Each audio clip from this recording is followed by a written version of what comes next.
You and your father have probably come across this sort of dilemma in the past, and I'd be interested to know what your take is on it. Let me see. This is from Lee Matthews, by the look of it. He says he lives in a suburban area where the local teenagers also live on the same road, and they're running riot. They're smashing wing mirrors off the cars. They're crashing into parked cars on their skateboards, and they're just generally making mayhem, night and day. What can he do to stop this going on? The parents of the kids don't seem to give a damn. Anyone who complains to them, they just say, "Oh, piss off." The police are useless because they never catch them in the actual act of violence, which is what they got to do to apparently convict them. So they don't know who to turn to, really. It's rather like when a little old lady went and got the A-team, and he was dressed as an elderly Chinaman. Exactly. She knew who he was. Colonel Decker didn't have a clue. Yeah. You see, it's weird because now it has got out of hand. Sure. Do you know what I mean? Like years ago when I was growing up on the estate, you had problems, but not like you have now. Do you know what I mean? Summers were nice as well, weren't they? Well, right. And police are getting shorter, and but you yourself kind of admitted in the past that you were something of a tearaway. You didn't do anything like these kids here. The thing is, I was scared that if I got caught doing it, my dad would go mad. Yes. And I remember smashing a car window by accident and legging it in the lounge and sort of pretending to go asleep on the settee. Right? Genius. And I heard a knock at the door. He chloroformed himself just to be unconscious when his dad came home. And there was a knock on the door, and I thought, oh God, this is a fella who saw me. I was chucking a stone in the air, seeing how high I could throw it. Of course you were. Did it keep landing on your head? That would explain a lot. And it came down. Chucking a stone in the air, love it. To see how far I could throw brilliant. It. So, I wasn't bothering anyone. Did you invent that game? Right, Did you get the stone for your birthday? Go and play with your stone. He gave one to Suzanne. Carl, go and play with your stone. No, the thing is, right, and it came down at a funny angle, and of course it did. It ate the back of this car, and the back window is the most expensive because it has that heating thing in it, in case you got a frosty window. Yeah. So I thought, oh God. So I legged it in, got on the settee, went to sleep, knocked at the door. Genius. It's a brilliant plan. It's a brilliant plan. I couldn't be guilty. I'm asleep. So I love the idea. So the thing is, our lounge used to sort of, you could see in from the door, right? So this family who saw me do it, saw me asleep on the settee, and my mum said, go and get the door. And I sort of went, what? As if I'd been asleep. Yeah. I went to the door, like, rubbing my eyes, and the fella said, what did you run off for? I saw you. I was like, oh, no. And I didn't see my dad. I went out. It was when he was working sort of evenings. So I went out so I didn't have to see my dad. And then the next day I came home from school, and my dad said, 45 quid. Ooh. That's all he said. He looked at me. And then you fell asleep when he went, wake up. You know what I said? No, 45 quid. Now the thing Carl. He didn't have to do £45, Carl. Now, I know you were saving up for a brick, but you can't have it. Yeah. Just So, equally, if you're doing a bigger crime, a bank job or a murder. Remember to take the stocking off your head, because if they wake you up and go, why have you got a stocking on your head? Just go, oh, I had a weird dream. Right. Some people emailed in the songs with stories in it. One of them was Babushka, and he went, what's that? And I went to ask Katie, what is it? I said, it's about a woman who dresses up as another woman and seduces her husband. He went, they wouldn't work. Just dismissed it like that. Why do you think it would work? Because you'd know. I mean, say like, right, Suzanne, right, who I go out with, right? She can see me from, say, if I'm coming down the high street.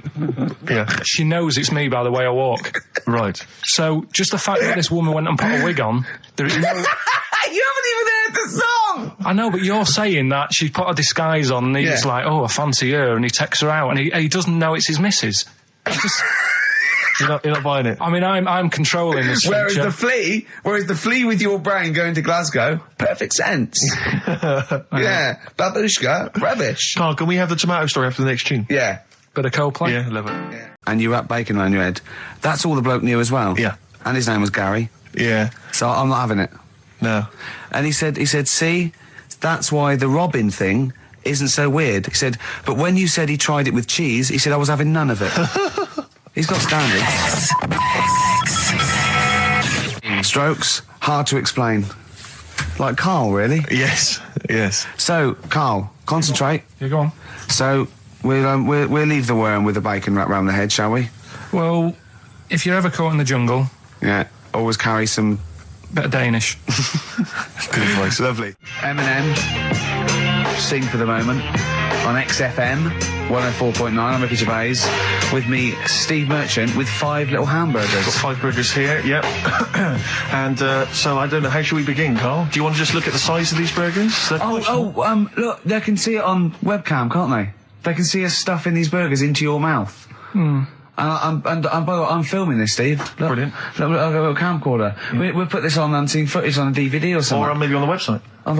Oh, Carl, what if you break the record? Okay, Carl, I'm coming round now to just monitor this and adjudicate. What's the web? If you want to see this on the webcam, what is it? xfm.co.uk. Right, okay.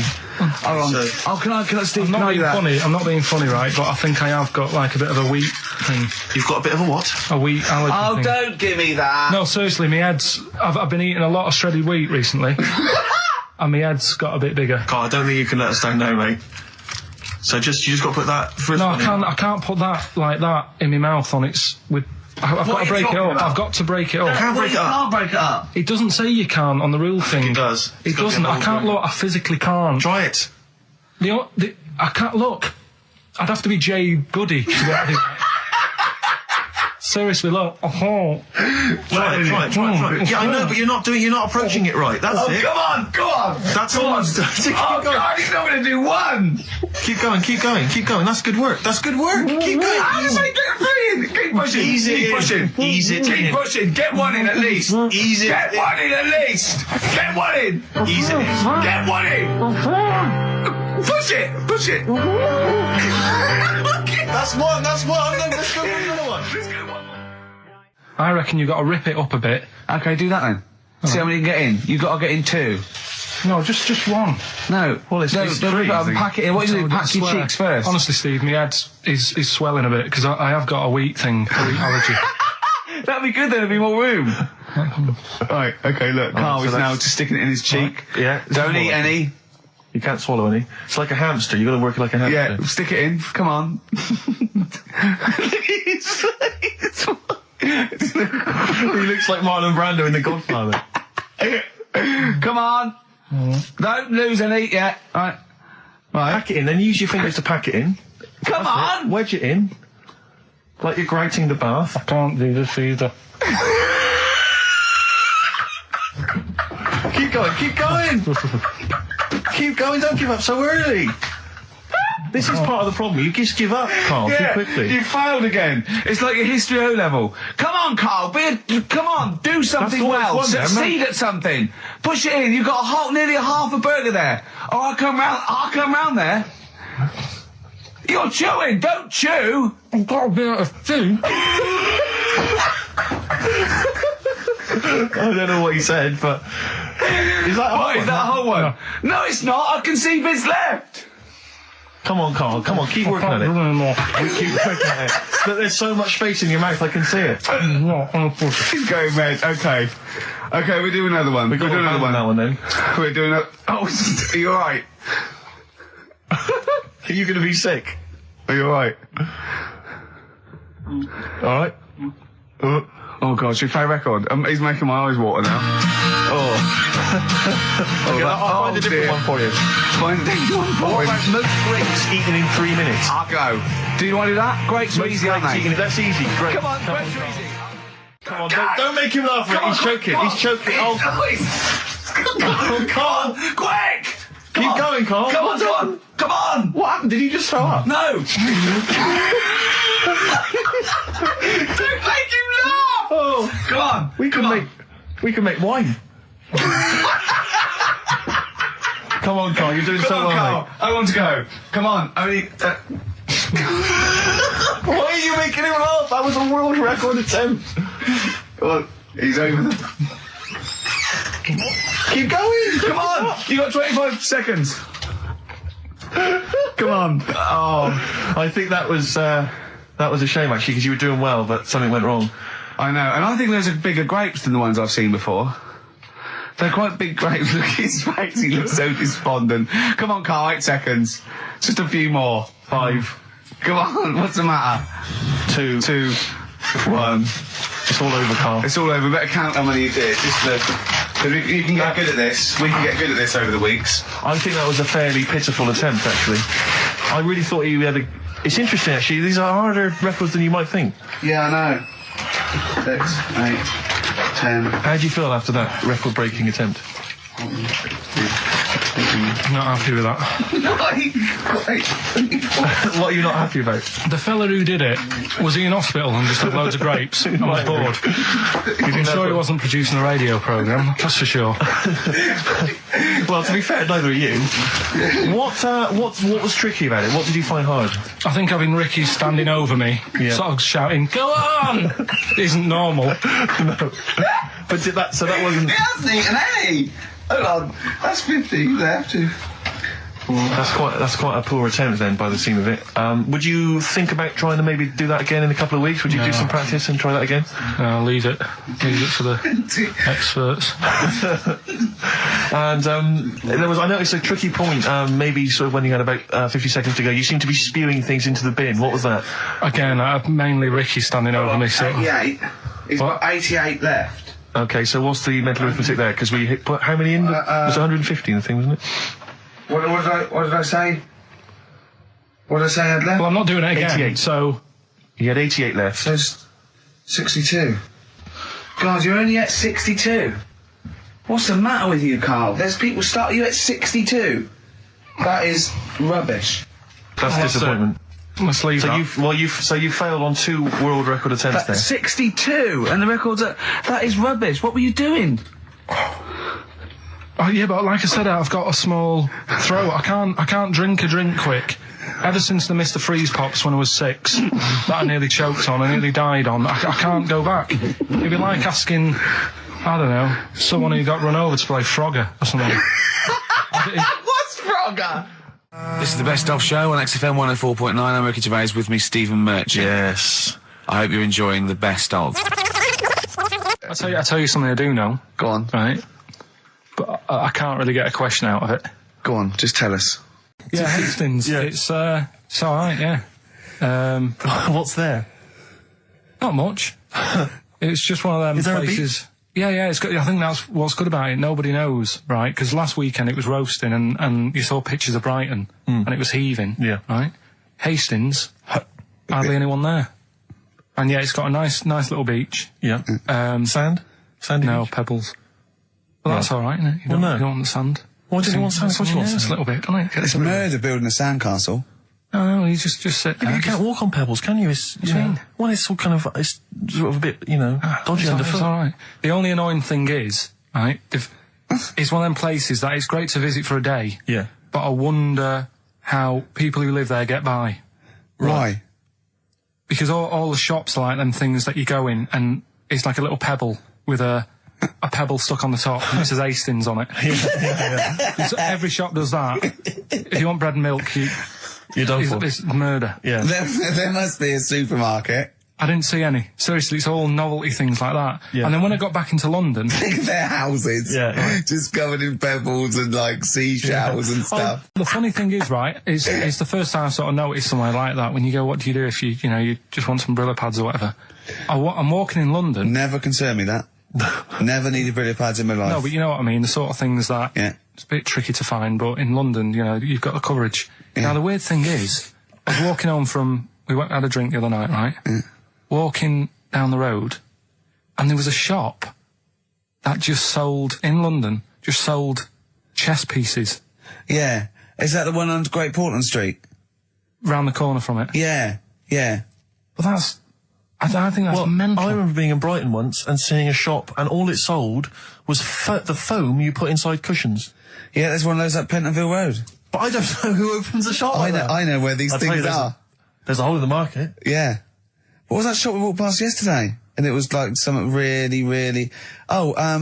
chef uniform shop. Yeah. It's Dundee Street. Yeah. I'll tell you what, I opened a chef uniform.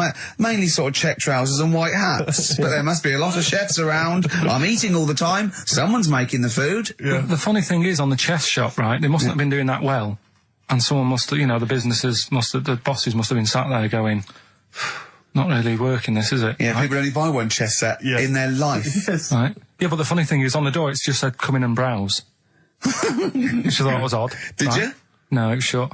Right? But the funny thing is, the funny thing is, right, so you can imagine them sat there going, oh, it's not doing that well. And it's changed. They've actually changed the name of the shop now. Yeah.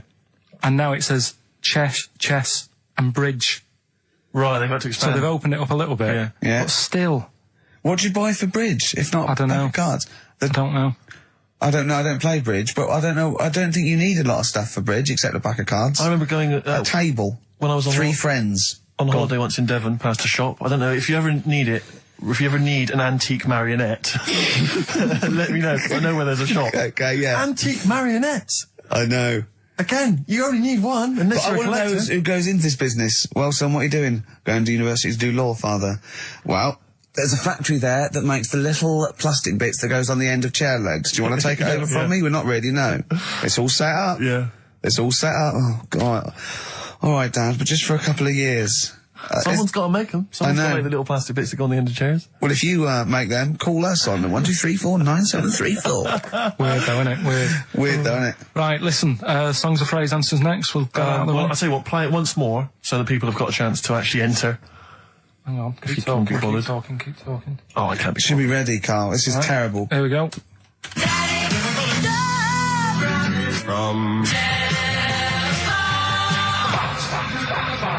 Right. That is the well-known phrase, Daddy's never gonna stop robbing telephone box. The well-known phrase. And we're looking for the songs, I think. I don't care. All right. Libertines on XFM 104.9. I'm Ricky Gervais, with me Steve Merchant. Over there is Karl Pilkington. I'd be great for Heart. You really would. Wouldn't I? You really Virgin, I'd probably. BBC Radio 2 would be my first. All one. Late night one would be good. All good stations, all professional stations. Yeah, 4 weeks to have an go. audience, all have 4 an weeks to go before we may give up or we may come back. Who knows? It's all up to Karl Pilkington. Can I just extend an apology? I was a little bit crass earlier, and I made some unsavoury remarks about Radio 1 DJ Chris Moyles. I'd like to apologise. Funny man, Chris Moyles. I would like to apologise for that, but it gave me an idea. You, the listeners, who do you hate?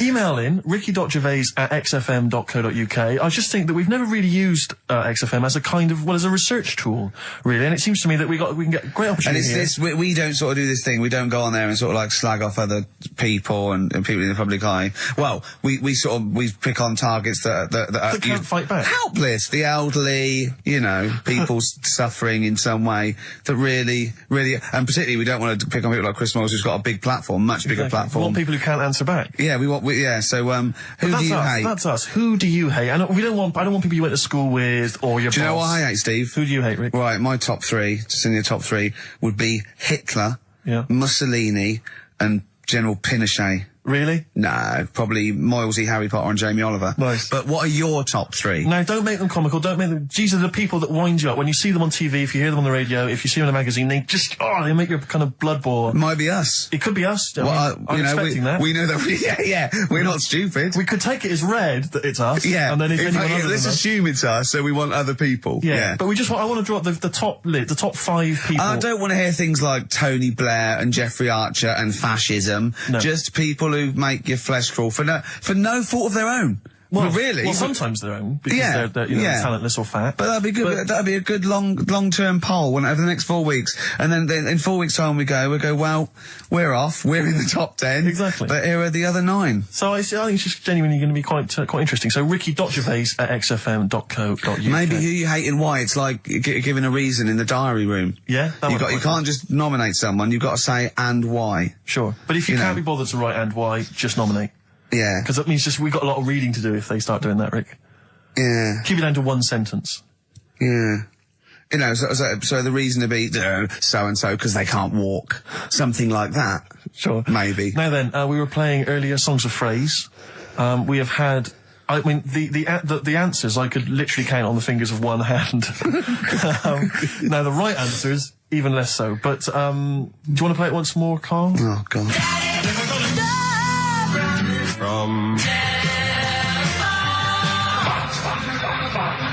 There was 7 songs in there. Right. Read them out, Colin. What are they? It was Oh, have you got it written down? I can remember them. Daddy Cool. Boney M. Boney M. Yeah. Never Gonna Give was You from Up, Rick Rick Astley. Astley. Yeah. Never Gonna. Write them down! Stop, Sam Brown. Right. Stop. Robin was Miss Robinson by Simon and Garfunkel. Mrs. Robinson. Yeah, hang on a minute. That's not Robin. Oh. From Russia with Love, Matt Monro. Right. Telephone hanging on the telephone, Blondie. Yeah. And then Box, living in a box. Living in a box. Well, listen, no, I don't think anyone got them all right. No. If you did get them all right, I'm sorry, but I gave up checking the emails a long time ago. So I'm going to give it to Michelle Flower because she got a few of them right. So well done, She got a lot right there, actually. Well done. Good, well done. She got 5 out of 7, so well done, Michelle. And you get all those great prizes. Incidentally, You're talking about people who annoy you and that. Yeah. Right? Not many sort of celebrities annoy me because I think, well, some people like them. You know what I mean? yeah. Yeah. But things that affect me, like the builders. Right? You're a philosopher. Go on. The builders annoy me, right? Sure. Yeah. And you could say that's a bit of stereotyping, but all the people who I've met who have been builders have always annoyed me, right? So that's because they've been working on your house in your space. I mean, that's like all the builders that have been round your flat making a noise when you're trying to get some sleep have annoyed you. Well, that, Brilliant. but also someone in the office in the week, right, who works here. Yeah. He's a good lad, named Lenny, right? It's called Lenny. He proposed to his missus using XFM. So What, like, he he popped in Zoe's show. Right, his girlfriend sat out there. She didn't know what was going on. She was asked to come in. Even she wasn't listening. She was out there. she probably had a Walkman on or something. Yeah. Well, just that. She was just to Jono. He had to fax Jono with the request. Dear Jono, I am broadcasting from XFM at the moment. Can My you ask girlfriend's listening to you. Oh, God. London's Hot 106.2. Great But stuff. it's just that thing of, like, abusing your position, I think, annoys me. Do you know what I mean? Yeah. Because I just was thinking, if he worked for a cab company, would he have done that over... That's one of my know what hates. I mean? People abuse. Do you know what I hate? Dictators who have just sort of like, they've got there by unfair means. Now they're sort of like hurting the, like, little people and that. Really? Yeah, that's what I hate the most. Yeah. Do you know what I don't like? What? Famine. No, it winds me right up. Famine and disease. Oh, you're so annoyed with it. Tune from Wilco. This is called I'm the Man Who Loves You. It's the big one. It's what people tune in for. They probably tune in about 10 to these days. For Monkey News. With, Karl Pilkington. Can we hear the jingle? Only 4 to go. Oh, chimpanzee, that Monkey News. Right, this one's about it's been emailed into me. Right. I haven't really had time to check it out this week. No, you're joking. Been busy. Ooh, I hope it's not stupid. Goes back to 1908, and the person's saying it's a good story and that, and they're surprised they haven't picked up on it yet. Right. The Olympics, right? In 1908 in London. Apparently it was meant to happen in Italy, but it was cancelled. Don't know why. Right? And it happened in London. Anyway, 400 metres. Right, it was meant to... there was a fella who was going to do the run, right? And the favourite to win it was this Bulgarian guy, right? Who was like a newcomer. Okay, these are a few things it cannot be. One, he injures himself, so a monkey steps in and wins. 2, he does a drugs test. It turns out that he is a monkey. So if it's either of those, right, I'm gonna go mad. So anyway, the fella, right, this favourite, everyone's putting the money on him, thinking, yeah, he's going to do it. Is he hairy? Is this bloke hairy? So anyway, the race happens, Yeah. and everybody's lined up, ready to run. And, everyone's saying, yeah, he's going to win, he's going to win. Then suddenly, a bit of murmuring going on, people going, oh, what's going on here? Right. He's eating a banana. And there's a fella in the lane next to him, Yeah. right, he's going up, who's that? He doesn't look familiar. Oh, Christ, Carl. You go. Right, doesn't look familiar. Who's he? Weird. What's going on? What's going on? What's going on? Yeah, what is it? What is it? Or who is it? I mean, not what is it? So they go in. So they say, well, he might not be that any good. Do you know what I mean? He might not be good. He might. It's Just a bit short, doesn't matter. He's only 3'6", and he's hunched over on his knuckles. So, I didn't realise it was fancy dress. yeah. So But I don't think he's going to be any good. No. So the race Oh, he's starts. put his finger up his arse. That's weird for a runner to do that before a race. It's weird, isn't it? Yeah. Race starts. Yeah. The fella that no one recognises wins it. People go, what's going on here? Yeah, sure. Do you know what I mean? We had our money on the favourite. What's gone on? Who is this guy? Yeah. Anyway, he stood up there, right? He's looking well happy. Yeah. He's lifting the trophy and everything. Right. Long arms. That trophy's higher than... So anyway... He's only 3 foot, but the trophy's 9 foot in the air with those long arms. I'm suspicious. Go on. They had the picture in the paper the next day. Sure. And everyone's going, yeah, he was fast and everything, but quite hairy for a run. I'll tell you what. Quite hairy for a runner, because normally they shave themselves, don't they, to make them faster. And how did he manage it? It's really hairy and that. So anyway, he wins the stuff, he walks away with a cup. The people who are in charge of the running, or like the Olympic Committee, looked further into it. Turns out it was a chimp. Right, keep talking. No, don't keep talking. Shut up. This is monkey news. If you can't handle the news... It's news from 1909 and I haven't heard about a chimp winning the Olympics. Be quiet. What happened there then? 400 metres, right? Now the thing is... talk shit. The only thing was, Ricky. it took so long for the Olympic Committee, right, to find out that it was a monkey. It was going going manic. It went into loads of races. It was picking up loads of like. Don't shut up! Right? He became a celebrity. It was doing endorsements on TV. Don't talk shit. It said he managed to win the same race 4 years later in Athens because. How did he get to Athens? But it's a joke. They're winding you up, Carl. Weird. It's not weird. It's right. I do not believe it. Well, that's okay. There's only 3 of them to go then. Right, because we're probably all leaving in 4 weeks' time, and that's the end, I've got to get onto a sort of mainstream radio station, because I don't think there's any other sort of tin pot place like this, is there? No. So I'm going to clear up my act a little bit. I've got an album from the Capital Radio Library, and it's the best punk album in the world ever. So if Cap's listening, I'm just going to show that I can do a mainstream. I'm play a classic song and I'm going to announce it right and everything. So if you get a job on a decent station, you'll take me with you, will you? We're a pair. Brilliant. So, okay, here we go, right. If anyone's listening, just to show that I can do mainstream radio, okay? Well, that's all. Okay. Well, you're getting nervous. Okay. Come on. Shall I get a monkey and do it? It's alright. Okay. Well, that's about all there is time for today. You've been listening to Ricky Gervais with me, Stephen Merchant. Across the way, K-Man Pilkers. We're going all the way back now, a classic song from the late 1970s, and this is Devo with Mongoloid. That's good, isn't it? On XFM 104.9. Brilliant. Great DJing there. Well, I've heard it before. Good, isn't it? Yeah. No, it was good. It was very good. It was very good. I was watching cable TV. I do a lot of that, and there's an advert I've noticed. It reminded me of the sort of adverts you used to see when I was a kid.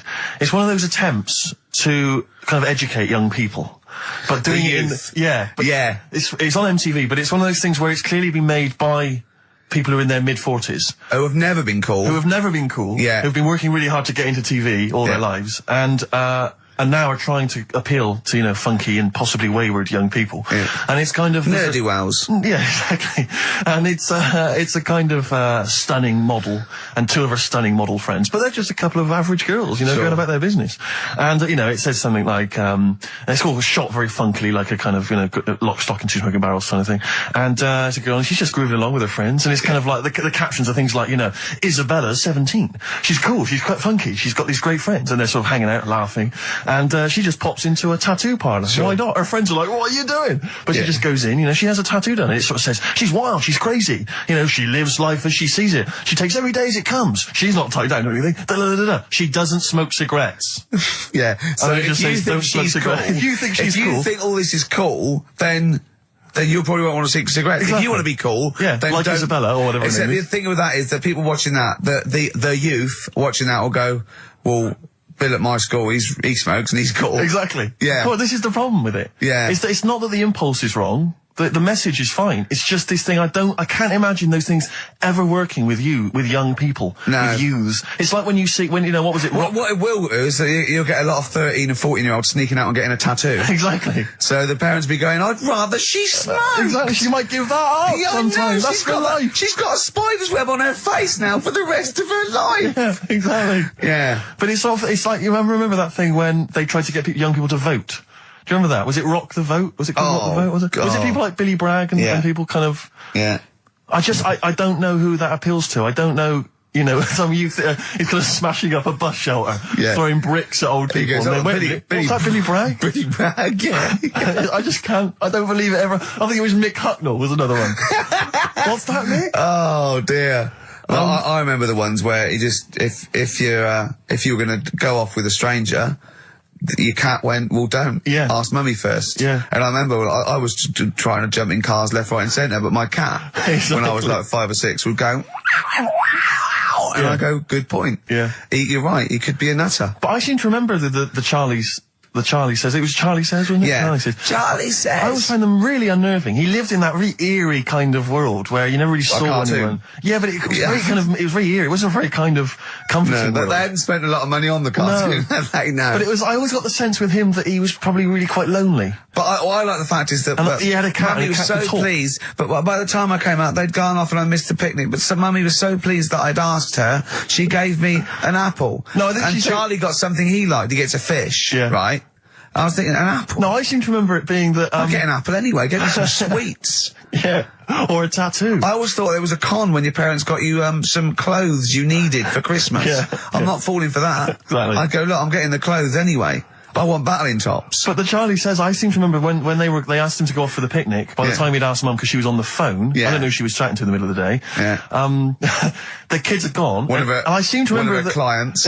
exactly, I seem to remember that, he said, don't worry, it was fine, because Mum took him and Charlie on a picnic. Not as good. Who'd rather go, with your mates, Yeah. or with your mum Or on a mum and your picnic? cat. And your cat. Yeah. I mean, Yeah. I think they were friends. Mum, this Scotch egg sinks of fish. Well, I had to bring it for Charlie. Don't bring raw fish in the picnic basket. I think they weren't friends of his, they were just local kids who go, let's go and ask that weirdo with the cat if he wants to come down the park. Let's go and ask the weirdo who thinks the cat can He can talk, yeah. and then run away when he goes to Exactly. ask his mum. When he goes off to ask his mum, they're just going, Yeah, oh, yeah. ask your mum, ask your mum. Yeah. Hello, hiya. All right, we're the local lads, the cool local lads. We smoke, we got tattoos. Do you want to come and play with some puppies in the disused mine? Ask your mum first. Quick, run. Exactly. He's talking to the cat. Look, he's talking to the cat. They were just round the corner spying on him. They were just laughing. There was no picnic. Did you ever go on a picnic, Carl? Was there places to go in Manchester, or was it like Quarryland mostly? The problem with those adverts, like when I was growing up, they'd sort of give you ideas, because remember the Charlie's one, right? And we were on holiday, right? And I met these two lads who are knocking about with like mates and that. And that advert came on, and we thought it'd be a good idea to wind his mum up, because this advert had just been on saying, you know, kids are going missing in Wales, right? Yeah. So we said, oh, this will be a good laugh. We put the kid in the wardrobe. His mum came back from shopping. We said, oh, he's gone missing. We haven't seen him for hours. That's terrifying. I know. That's How old were you? appalling. How old were you? About 13. And what was his mum? She must have been. She was, yeah, she was going mad, and that's when we thought, oh God, we've gone. Will we say anything? Will we pretend we don't know where he is? Open the wardrobe, Yeah. he'd suffocated. Yeah. That's Yeah. horrible, Carl. I know, but Such a it's just cruel what you do, thing. isn't it? It's just what you do. Well, no, you do. What do you mean? It's just Well, what you do. What was it? Was he in the wardrobe? Was he listening to this? Why didn't he go, Mum, it's all right, when he heard her crying? No, she wasn't crying, she was just panicking and like screaming a little bit and that. Screaming a little bit. Okay, we'll tell her when the screaming starts. Exactly. Yeah. And then, what's the other thing? Like, on the same, like, you know, all this was going on when I was growing up. And, one time we're on holiday, and my mum says, right, if you're going on the beach, it's a big beach. But, you know, if you're going to go out and play there, I need to know where you are. So what part where of the these beach you're going bells? to. where this cowbell round your neck. She gave me a balloon. Good Give you a idea. balloon. A balloon, and it just, you know, sort of attached to my arm, so wherever I was playing in the sea and that, you can see the balloon and that. Brilliant. But then the problem was, everyone else thought that's a good idea. Cool. And it was just like loads of kids with balloons and that. Oh, I ruined it. So that didn't work. Yeah. Had to bin that idea. Weren't you in a car park once? Oh no! It was New Year, and we were all gathering up. You know, like in Trafalgar Square at New Year, everyone gathers and they have a big kind of party and stuff. Well, in Bristol, they do something very similar on a smaller scale.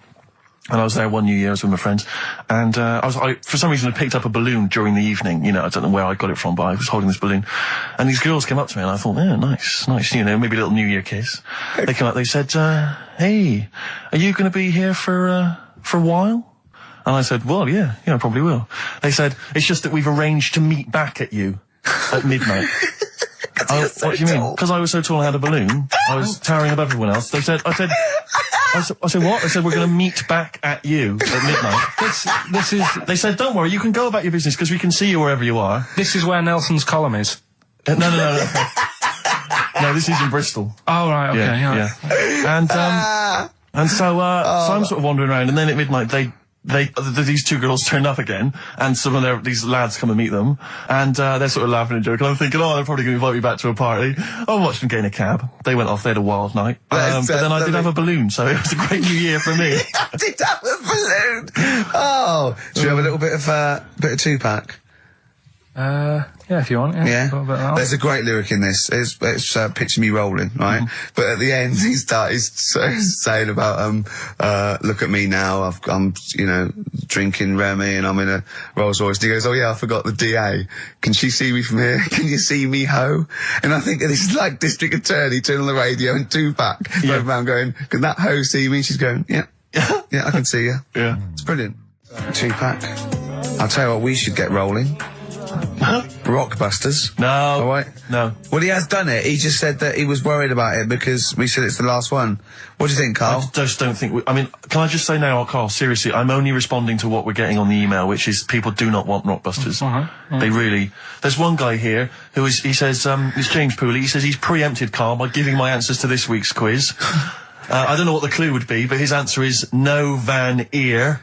Nirvana. Yeah, good. Nirvana, yeah. That sounds like one. Number 2, he's just guessed. I don't know again what the clue would be, but the answer is Kid Creosote. Yeah, that's good. That's a typical Rockbuster. That is brilliant. That's a better game. And the last one is Harry Seacombe. Yeah, that'd be good. So, maybe we should reverse it. So people we have to come up with the clue for them. And we win the prizes. Yeah.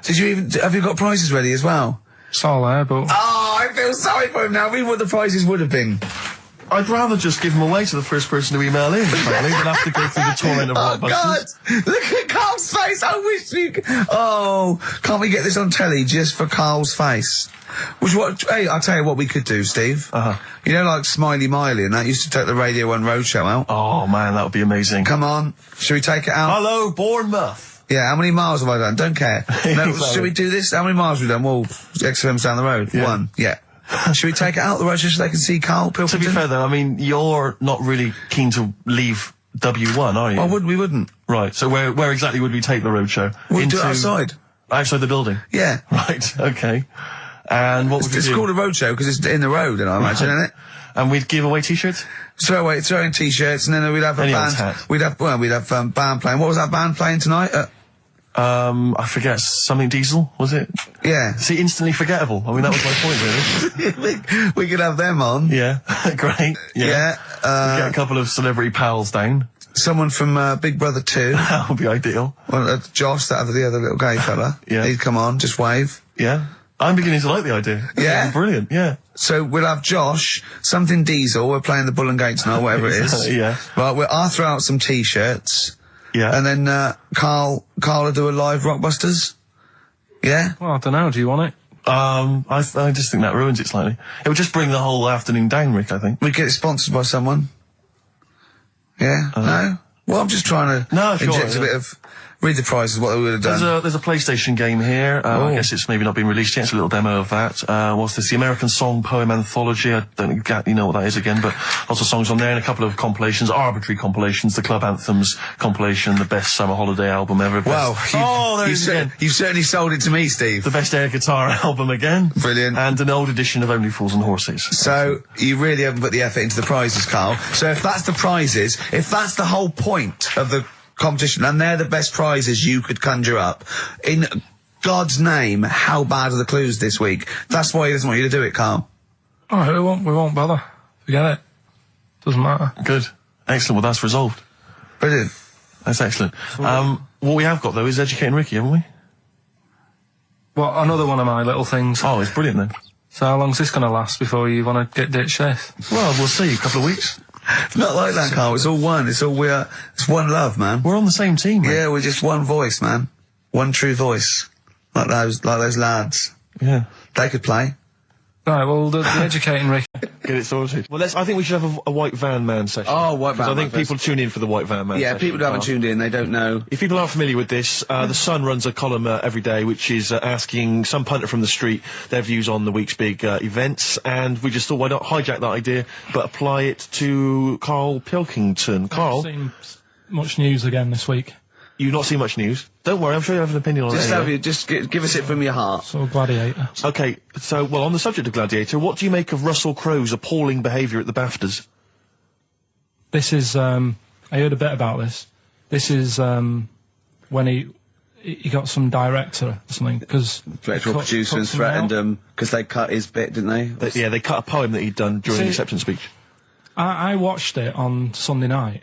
Sure. I didn't realise it wasn't live, to be honest. Yeah. But I quite liked the way it was to the point and didn't mess about. He went up, he said thanks. So you're saying that he shouldn't have beaten up the director? Is that what you're basically saying? It's a bit over the top. You thought I mean, if you didn't have time, if you really, I mean, what's the poem got to do with the film anyway? He was an awards. So do you think it's ever justified to beat up a TV director if you're a major Hollywood star? Depends what he's done, but I mean... Right, what would you have to have done, Carl, for it to be fine for him to then beat him up? The thing is, right, forget all the beating up. At the end of the day, it was a awards thing for a film. The poem had nothing to do with the film. Yeah. So go up, collect your award for that thing. And if he really, really wanted people to hear about this poem, he could have photocopied it and left it at the entrance and said, on your way out, this is a really nice poem, pick one up. No, but the thing is, he knew it was televised, so he knew by saying that poem once, he was reaching 5 billion people. That's a lot of photocopies. Do you see what I'm saying? I'm not saying he was justified. It wasn't a poem award. If it was an award show for poems, you'd say you can't cut it out. It'd be like doing the top 40 and then going, number one's good, but we haven't got time for it. But it's a films thing. Okay. And he went up and he got the award for the film. Which film was it for? I don't know, but when I wanted to give you results, I said, let's give Carl his results. Steve went, no, we should introduce people to Carl again, just remind people what Carl's like. And he's so right. I'm so glad we did this first. Am I right, though? Carry on, Steve. Okay, the next topic, what about this big debate over whether Kylie Minogue's had a bum job? I'd have to see it. Next. Okay. Anyway, Carl, let's have a little quick session of White Van Man. For those that don't listen to the show regularly, The Sun, as you know, has a section called White Van Man where a member of the public gets asked their opinions on the week's big political and social hot potatoes. Carl, we just thought it would be fun if you answered some of the questions. It's not so much questions, it's just your views really on these big news stories. What do you make of Olympic ski hero Alan Baxter testing positive for drugs? What did he do? Well, he won a gold medal in the Olympics, and what? He was a skier. Right. And he won gold medal, and they've just tested him positive for some kind of illegal drug. But what, I mean, if he did, why take drugs to ski? Why? Because all you do is balance. But imagine, it'd be amazing if you were stoned, like going down a hill. Yeah, it's not like you have to... It's not going to help you, is it? No, it's just like... gravity that's doing all the work, isn't it, with skiing? Yeah, but it's often to do with your athleticism, isn't it? It's no, but it'd be like saying, and we've just found out the people on the toboggan were on crack. It's not going to help them. You sit there and you go with the flow, and you try and you hold on. Could I say, the drugs he was taking... that's his defence, He probably wasn't jacking up H or, dropping a few E's or getting stoned. He was probably taking more sort of performance-enhancing drugs, as opposed to him just, like, scoring some shit around the corner from someone, getting off his tits and jumping in a toboggan. Doesn't mean that, does it? He wasn't off his nut. Yeah. You tested you? You pissed out your head. But why doesn't he just say, don't be stupid, why would I do that? It's just not going to help me out. But it is, isn't it? Because performance-enhancing drugs do. Wait a minute, Steve, wait a minute. Carl, right, look at this way. Okay, look at me, yeah? Have I got his attention? Yeah, the light's glinting off your ring there. Yeah. Okay, right, now, keep concentrating. Right, some athletes, you're aware they take drugs, that's to build up muscle. Swimmers and stuff. Yeah, swimmers. Runners, yeah. Not only do they help build muscle, right, but they can actually, give them a boost performance-wise. They're sort of like steroids and all this sort of stuff, right? So that's the sort of thing we're talking about, okay? Right. So again, he wasn't on a bong before. What? Why would that help you when all you've got to do is balance on skis? Not when you're at the Olympic level. Yeah.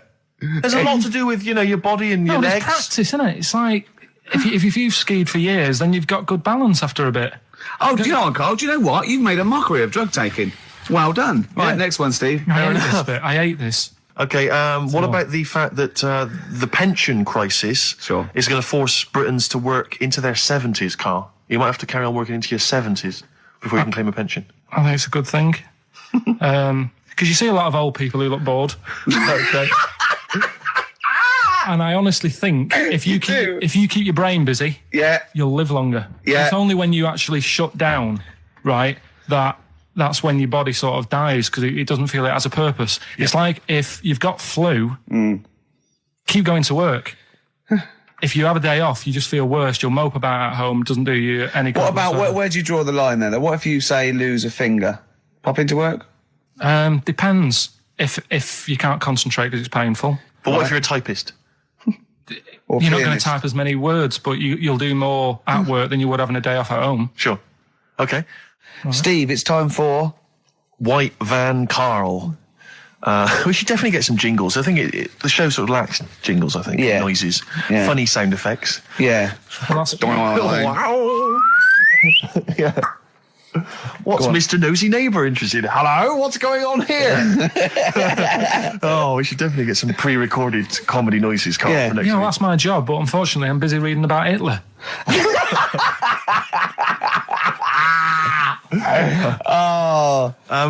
For those that don't know and aren't familiar with this feature, basically The Sun runs a White Van Man column where it asks just people who, every men and women, their views on news stories from the week, and we decided we'd just ask Carl his opinion on some of the same issues. This week... Not like us to rip off another idea and just use it for our own... No, but this time... The White Van Man in The Sun this week is Herbie Crossman from Harrow in Middlesex. Herbie. And he's asked his opinion, Carl, and what's yours, on pop idol Will Young admitting he is gay. Come on, Carl. I don't understand what the big deal is, to be honest. Okay. No. Talking to different people about it, and they've said, it could affect the sales, girls won't like him anymore, which I think is rubbish. Yeah, because it finished George Michael's career, didn't it? Oh, yeah, and I was thinking when I was growing up, right? And Freddie Mercury. I was into Kim Wilde, right? Sure. Now... And her kids. You're not going to tell me she's gay, are you? No, but if they said, she's a leather, right? I wouldn't say, right, that's it, I'm taking kids in America back to the shop, I'm disgusted. Sure. I liked her. Yeah. I don't think I'm ever going to meet her and marry her and that, so what does it matter? Yeah. Will Young, he's a good voice, he's gay, a lot of gay people in the world. Georgie boy was gay, I guess. There you go. Nothing more and nothing less. The kindest guy I ever knew. So Do you Bowie? No big deal. That's one of your favourite songs, isn't it? Brilliant. Killing a Georgie Parts 1 and 2, isn't it? Yeah. Okay, what do you say to the fact that a judge has decided that we, the general public, have a right to know about stars' flings? Basically, this is an excuse. This is basically saying, should papers be allowed to print tittle-tattle about celebrities? Oh, this is... Providing it's proven true. Oh, this is something about, isn't it, a Division 1 football or something? It's definitely had Premiership football, had an affair. And it is true, but he's trying to keep privacy. And the judge said, well, it's not for us to censor the press over things that are true. Right. It's up to the general public to either boycott or not, that publication. What do you think, Carl? What about all this, exposing, going through the, the bins of celebrities? It's not right, is it? But no. People are interested in it and buy the papers to read it. Do you know what I mean? Like I said to you the other week, everyone has a go at Beckham for not being that bright. But at the end of the day, he's a good footballer. It doesn't really matter what goes on off the pitch, does it? Do you know what I mean? Yeah.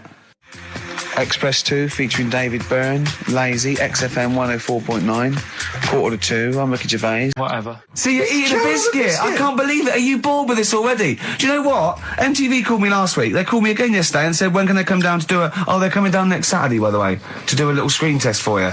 They're going to sort of just film you with a little camcorder. You said this. They're going to film you. Are you alright? Do you want to, are you hungry? Do you want to go out and have a meal? I can't believe you're eating while I'm on air. No one can hear that. Do you know who I am? No one can hear Explain who I am. Well, that's Ricky Gervais, right? He's made his name on TV. Yeah. Okay, he's done any number of corporate gigs, and they pay silly money. So, this guy's earning, and really earning beyond his talent. All right? So I think I deserve a little bit more than a little mank eating a biscuit while I'm talking. Rick Gervais? Yeah. Have you won a BAFTA? Yeah, too. All right, so just a little bit of respect. Yeah. Yeah. Carl, well, what have you won? What have you won? I got a bronze certificate for doing a full week at school. That's great. It was only a bronze. What's that then? 3.5 days. And I got me a little Crusaders badge, if you remember. What's the little Crusaders badge? The Crusaders badge for the religious club. So I was at the fella that you went and played. You had to ping pong ball. So they wanted to talk to you about God. Yeah. Yeah. You got a Crusaders badge, did you? Yeah, that's why I went. That's why I joined. That's why I joined. For the badge. I like the little badge. Did 4 weeks, then packed it in.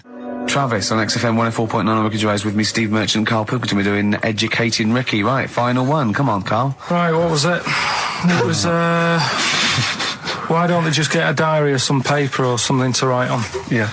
Because snappy. I couldn't think of a heading for it. It's basically, Go on. people who have tattoos, I've never understood it, right? That they have something put on their arm. Right, sorry. Have we started the educate? Is this part of it? Are you educating me? This is something that will be useful in my life that I didn't know about. Yeah. Go on then. No, it's just that they've got a machine out, right, that does tattoos. Tattoos. You come up with a design you want, and you this machine scans it, and you put your arm in this thing, and you press print or whatever, and then it does the tattoo on your hand. Or on your what, arm. like loads of little needles that follow a pattern? Yeah, the computer, basically, yeah. Is it a real tattoo? It's a proper proper one. The fella said... well, as long as it goes out, it pierces the skin with a I just wondered if it's one of those kind of, those kind of... No, it must be lots of little needles or a moving needle that can go Sorry, along but it. how is this cleaned, like, in between each person? Dunno, probably... I don't know. Well, no, it's only that if it's one needle, it's just the head, isn't it? If it's one needle that moves and does it like loads of little... What are we gaining from a machine doing it? Just because they're not going to sort of mess it up. But hold on, how do you keep your arm still? Because your skin moves slightly. So the machine it's won't... sort of strapped to your arm. Right, And so it's spread... the fella said that the tricky thing was in all this, it was the fact that, nobody would let him test it out on anyone else, so he had to do it himself. But did it work? Because the thing is with a tattoo artist, they can see when your skin's moved and they can see what they've done and they keep wiping it and looking, whereas a machine's just got to trust itself. Yeah. So I think one needle could go wrong. If it was a lot of needles that it just came down, like, 1,000 needles that was an imprint. Yeah. But obviously I'm asking someone who hasn't delved any further than there's a machine that can give you a tattoo. That's all you've got at the moment, isn't it? Well, yeah, basically. That's all you've got? I mean, that's what I've got, because I'm not a fan of tattoos. I don't... But where did you read this again? This was... Internet? This was on the internet, yeah, it was, yeah. Okay. And I just don't understand why people do it. That's what got me attention. Because me... Sorry, what have I learned from this? That if you wanted to get one, you can get one done by a machine now. People say machines are sort of taking over and that. And there's another one. But it's just the fact. I mean, I don't know. So give us the snappy title of this education again. Why don't they just get a diary or some paper or something to write it on?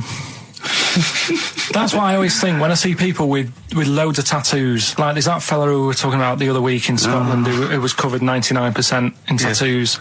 It's just like, what have you done that for? Yeah. Do you know what I mean? You can't get rid of it now. You've done it now. Yeah. One of my uncles, right, Tattoo Stan, he's just caked in them. Tattoos. Right. I don't think he's my proper uncle, but it's just like my dad's got... Tattoo Stan! No, my dad's got... That's a province in Russia, isn't it? My dad's got loads of mates who... When you say he's not your proper uncle... do you know, like, when someone comes around, you're alright, Uncle Stan? Yeah. Do you know what I mean? And there's like... my dad had loads of mates like that. There was John the Screw. Right. So he either works in a prison or he likes to have sex. Cabbie. Cab driver. Okay. There was Jimmy the Hat. I don't know where he Jimmy did. the Hat? Yeah. And, did he wear a hat? No. No. There was Fred the Veg. You sure he wasn't a relative? Sorry. Fred the Veg used to get us like big bags of potatoes and that. Fred Veg, okay. And there was Tattoo Stan.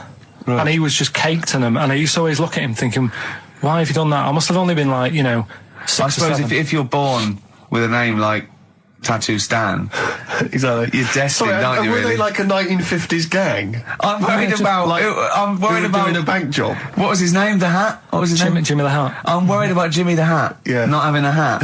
I don't understand it. Are you sure he didn't have a hat? Not when I met him. Did he ever wear a hat? I didn't see him that much. Do you think it was a joke, like, when your mate's sort of like, 8 foot and huge, you call him Little John or Tiny? Do you think... Well, the fact that he never wore a Yeah, hat. they went, hold on, I've noticed something about Jim. Go on. No hat. And I go, oh, true, let's call him Jim the Hat. Jimmy the Hat, yeah. But my Uncle Stan, he had like loads of them. He did them himself. Oh dear. And it was always that thing. God. What was it? Things like He had like the cross, cut here, made in Britain. And if you're going to do them yourself, I'd say at least make sure you're sort of a good drawer. Yeah. And don't do it in the mirror so it comes out backwards. Well, that was the other thing. But like, I remember he did. Names are all right. He had like all his kids' names down his arm. Right. What are they called? Yeah. Oh, God, it's Tattoo Stan Jr. Yeah. And Paul shits the bed. I'm trying to. Oh, Wabbai Kate. Yeah. But he had, Frankie never amounts to anything. Oh, God. so he had like. Johnny, I don't think he's mine. Stevie Paul Hogan. How does a fish work? Darkness, growing on me, XFM 104.9. I'm Ricky Gervais, with me Steve Merchant and Karl Pilkington. I lost him, didn't I, in a little conversation? Yeah, there. you were talking about quantum physics, to be fair. Yeah, I was explaining what a black hole was, because we were talking like that as well last night. And just halfway through, he just went, yeah. And put his headphones on. Brilliant. Yeah. Oh, the thing about Karl is he speaks with such authority about things that he thinks he knows about. Monkeys. And when you try to explain to him about stuff, he he goes, no, of course ghosts exist. And you try to explain to him why it's conceivable they don't. No. He can't be bothered with that. Yeah, you did all your learning at about 12, didn't you? Yeah, but I'm still picking bits up now. Said without irony. Oh, brilliant. What have you learned recently? Anything interesting recently you've learned? Darwin. That's why I was asking you about him. Right. Yeah, Darwin. We know what you did, didn't you? I don't know what he did. I just read the other day that they've got a treatment for whatever illness he had. I thought it was a bit late. Can you imagine that, saying that to his family? What did Darwin do? I don't know. You were just trying to explain it to me, but I'm busy doing stuff, aren't I? I can't take it all in whilst I'm sorting the ads out, putting CDs in. You know what I mean? Ticking off the knob news. No, but he formulated the theory of evolution based on natural selection. Yeah, but wait, though. Do you think that's good? Do you think he's well done? You're impressed with that? Because you're not impressed with things like, you famously said, Newton, so it said gravity, but it was already there. If we'd have been floating around, it'd been a problem. We weren't, so keep out of it. That's what you said. You said Einstein. I've never used EMC squared in my life, but the bloke who invented the video recorder, I watch one a week. So I wonder if you're impressed by Darwin formulating, I think, the most important scientific theory since Newton's laws. Has it made a difference? Or whatever he said, would it have happened anyway? You can't do that. You're not allowed to say that. You can't say, oh, well done, I'd have found it eventually anyway. You can't do that. You've got to give people their due, do you know what I mean? But now it's difficult to find stuff because there's less to find out now. It's not a competition. But on what scale? On what scale are you looking at? Why do you mean there's less to find out? Well, now, I mean, they're bringing stuff out that... Do you know what I mean? It's just... The iPod. Well, yeah. Sure. Didn't see the point in that, No. the iPod. Now, what he was saying is, if you send a man to the moon, right? Yeah. He was saying to the fella in the rocket, it would seem like 20 years to him. Yeah, not the moon, but yeah. No, it was. That's what it said. It said the moon. Well, it wouldn't, because it's only about... No, but listen. So it took 20 years to the fella, yet people who are on the Earth, it would seem like 2000. Yeah, because time is relative, not... I don't... What do you mean? Right. Well, listen, the fact is that it's tending towards the speed of light where it really makes a difference. They've even done it with atomic clocks, where they've sent one up, even in Concorde, and it's like 0.01 of a second difference. What is the watch? Yes, yeah, because greater speeds. But why does speed affect how a watch works? Right, I don't think this is a conversation... Because, look, speed is... Sorry, See stop. what I mean, though? Just See stop what for I a mean, moment. Steve? See what I've done? I don't think this is a conversation to be had on a Saturday afternoon on a radio show. But I'm just saying, though. It's not me, is it? It is you. You went quiet, Steve. No, because... You're having problems Because I'm not going to be able to explain it to you. I will explain in it to a you light, frothy way. It's speed equals... Basically, velocity equals distance over time. When velocity doesn't change, and nor does distance, time has to. That's his theory. Yeah? Or we just got What's your point then, Carl? What's your point? I'm just saying. Because you don't understand it's worthless. I was trying to explain to Newton that basically formulated, the laws of the universe, the 3 laws of the universe. Even playing snooker, I'm trying to drop something. I was going, well, equal and opposite reaction and all these sort of stuff, right? And he was going, what did he do apart from the apple on his head with the gravity? And I went, well, what do you mean? And he went, well, why was it a problem? If we had been floating round, I'd have called him in. But since we're not, we don't need him. Yeah. That's what he said. Play a record. You're a buffoon. So there's these 2 new kinds of frogs, you say? You're joking. What? And a monkey had a hat. The monkey had a voice. I Believe in a Thing Called Love by The Darkness on XFM 104.9. Last show. Possibly the last ever show. It's up to the K-Man. Little Pilky. Baldy Pilky. Little Whingy. Dimmo Manco, as he's called his Latin name, Dimmus Mancoid. All right, Carl? All right? You're going to miss this, aren't you? Nope. Right, Steve, something they do now, right, they've got to do by law when you're buying, right? I was looking at one in London, right? It's haunted. They've got to tell you now. Right, don't talk shit. I'm telling you now. Play a record. I'm telling you now. Yeah. There's no such thing as ghosts. That is ridiculous if that appears on a legal document. Right, if there's anyone who sells flats and does that for a living. Yeah. Right, email in, because I'm telling you now, that is a fact. She sort of dropped it in. I said, oh, nice feel here. And she said, yeah, well, that'll be the ghost. Just dropped it in, that's all they've got to do. And then I was like, what? And they went, oh, yeah. That's all I've got to do, is it? So that's the legal thing. Did you drop it in? So in court you go, did you drop it in? Yeah, I dropped it in. Play a record, you're an idiot. We were educating Ricky earlier, Carl. I wonder if we should resume that as the clock is ticking away. All right. You got 2 bits of info that you could be leaving the building with today, right? You've got where there's a will, there's a way. Yeah, I have that one. They've brought out this drug or sort of tablet or something.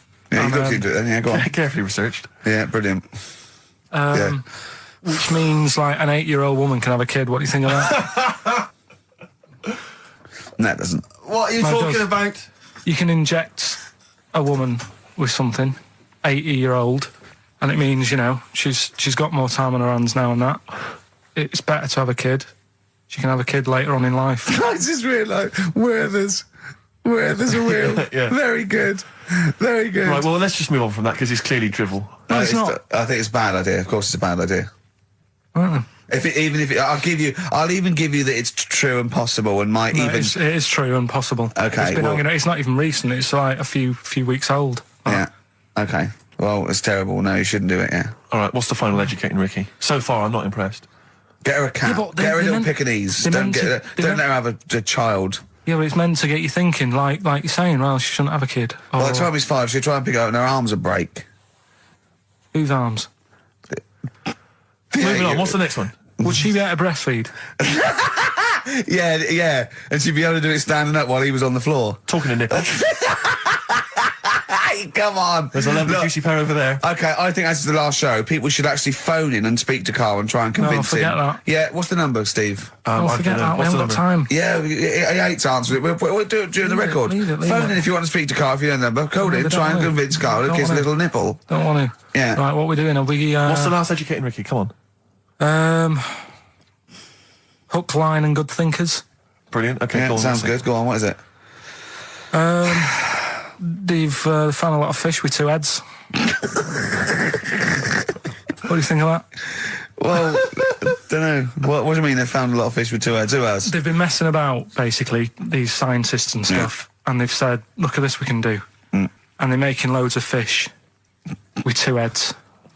They can do it now, and they're saying, that's good, isn't it? Do you know what I mean? All right, play a record then.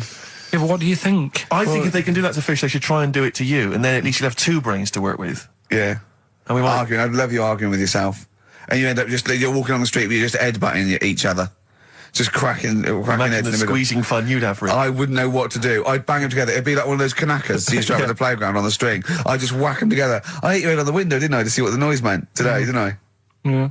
Just if I had 2 heads, right, would I be able to sort of do shifts? Do you know what I mean? Say if this is a start or something, they're trying it out with fish and that with two heads. You'd be two different people. You can't think like you're one. It doesn't make sense. If you had two heads, you'd have two brains. You'd have, you know. Well, that's all right. But say if we did the same job, well, we'd be doing the same job. Yeah, you could. So you could say, right, you work through the night. You'd take it in turns to do your job badly and moan about it. Yes, it'd be fine. He's giving it some serious thought. I know, yeah. And so's his other head. Yeah. But also, they're saying there's like a fish shortage, and I was wondering whether they're doing like they're trying to make that better. Do you know what I mean? So Yeah, they do as the head is the bit you throw away, it'd be perfect. No, but when they do a head count like they do, that's what they do. They do like They count fish. They get fish. Okay, just end the line. 1, 2. I think you'll find we're 1, sir. Don't answer back. Rick, I should just point out that I feel... Don't answer back. Come on, I think Carl has... Is that what Suzanne did when she brought you in? Ricky Gervais, Steve Merchant, and Karl Pilkington. Not done a lot. Maybe you should earn your money as you get to Mondays off for this 2 hours of nonsense. What are you on about? I've done loads of stuff. Yeah. Right. Same old, same old. Yeah. Let's have something new, something fresh. Well, I've been looking around, right, on the internet for stuff. Yeah. On the internet. Yeah. Your Bible, where you get all your information about the world and the universe and morality from. And you know, like how I always say to you, I don't really read that much of it. I just read the headline. Perfect. Right? Yeah. Anna Nova have sort of nicked that idea to grab you. Nicked what idea? Well, to sort of get to the meat straight away at the top. Do you know what I mean? The headline to the story and everything. What? Right, these are But stories. the headlines already existed. That was why you thought that was a good not idea? like this, though. All right. Headline. Well, these are all headlines, right? Vibrating shoes could stop elderly falling. Do you know what I mean? Oh, God. You don't need... Vibrating shoes could stop elderly falling. Yeah, that's the story. You don't need to read on. That's what I'm saying. Well, right? could you read on anyway? Can't be bothered. Read on anyway. Well, you have a look at that in a bit, right? So what this is frustrating radio if you're sitting at home. No, well, it's not on. They've turned it off. If you want to know more, you know where to go. That's what I'm saying. That's what they should do in the news. Get the news done in a minute. There's a good story about Iraq. Right. Bong. Right. Look it up. Look it up on the internet. Anna Nova. Give us another bong. Bong. Family sick of living on Butthole Road. Oh, brilliant. Bong. Man wears same shoes for 60 years. Oh, bong. This isn't that good. Some fella pulls a train with his teeth. And in lighter news. I know that. Triple Donald, this one isn't very good. And the last one, man fails to break clothes pegs on face record. She's always good. Well, that's the one I did read on about. I love that out of all those. That's the one he read on about. Go on then. Just Why is that news? He fails to make a record. So did I today. I know, yeah. I failed the long jump record today. Yeah. Didn't even take part. No, I was rubbish. But what are the rules on world records and that? I don't know if there are rules. There are certain things you can't. I mean, it's the Guinness Book of Records, isn't it? Really, that's the arbiter, isn't it? Yeah, but is there anything, if you said you wanted to do it, would they say, well, you can't do that? Yeah, they've stopped some gluttony records. Obviously, things that are in danger. It's anything that's illegal. Yeah, anything that's immoral. Yeah, like that American serial killer that just got discovered. Yeah. Having killed 47 women. I don't think he can make that into the Guinness Book of Records. No, because people would be trying to beat it, won't they? But there was some other story about a fella eating watches and that. That can't be good for you. So why don't they say, look, don't do that, do something else? He wanted to stay regular. Do you know what I mean? Though? I just wondered. What do you mean he was eating watches? He just said he was eating watches. He got about 3 in about a minute. How did he time it? Do you know what I mean, though? Something I watched the other night, that was just good. Again, you know, I learn stuff from the telly. I don't watch the news. Yeah, well, you don't learn stuff from the telly. I'll tell you what, though. You told us there's a fat baby in the world. Forget about them. There's a spider eats chickens and there was a fat kid. Forget them in Iceland, right? Yeah. We'll give them Rockbusters later to do, right? Iceland! But what's the name? I'll tell you what is interesting, Steve. I didn't know that much about it. Autism. Okay. Oh, good. With some more entertaining stuff on XFM 104.9 to cheer up people. Go on, End. What? Go on. No, right. Have you heard about it, Steve? What Autism. It scares me to death when he comes up, when he touches on a serious subject. We've been talking about wheeling a dead pope round, the Chinese don't age well, and ginger people are hated. And now we're going to touch on a really, I mean, No, I said- my heart's in my throat. Go on, Carl, then. Tell me your insights to autism. Right, well, there was this, again, Channel 4 coming up with some good stuff at the moment, right? It might have been Channel 5. But what's the name? It was It's the attention span that I like. Oh. these people who, they've got like this autism thing going on. Yeah. And they sort of take in a lot of information. They get sort of they get so into it that they know everything about that subject and what have you, right? And there was this lad who, he knew everything, right, about EastEnders. Right. He sort of, the cameraman was saying to him, so, you know, why EastEnders and that? And he said, I don't know, I just like it.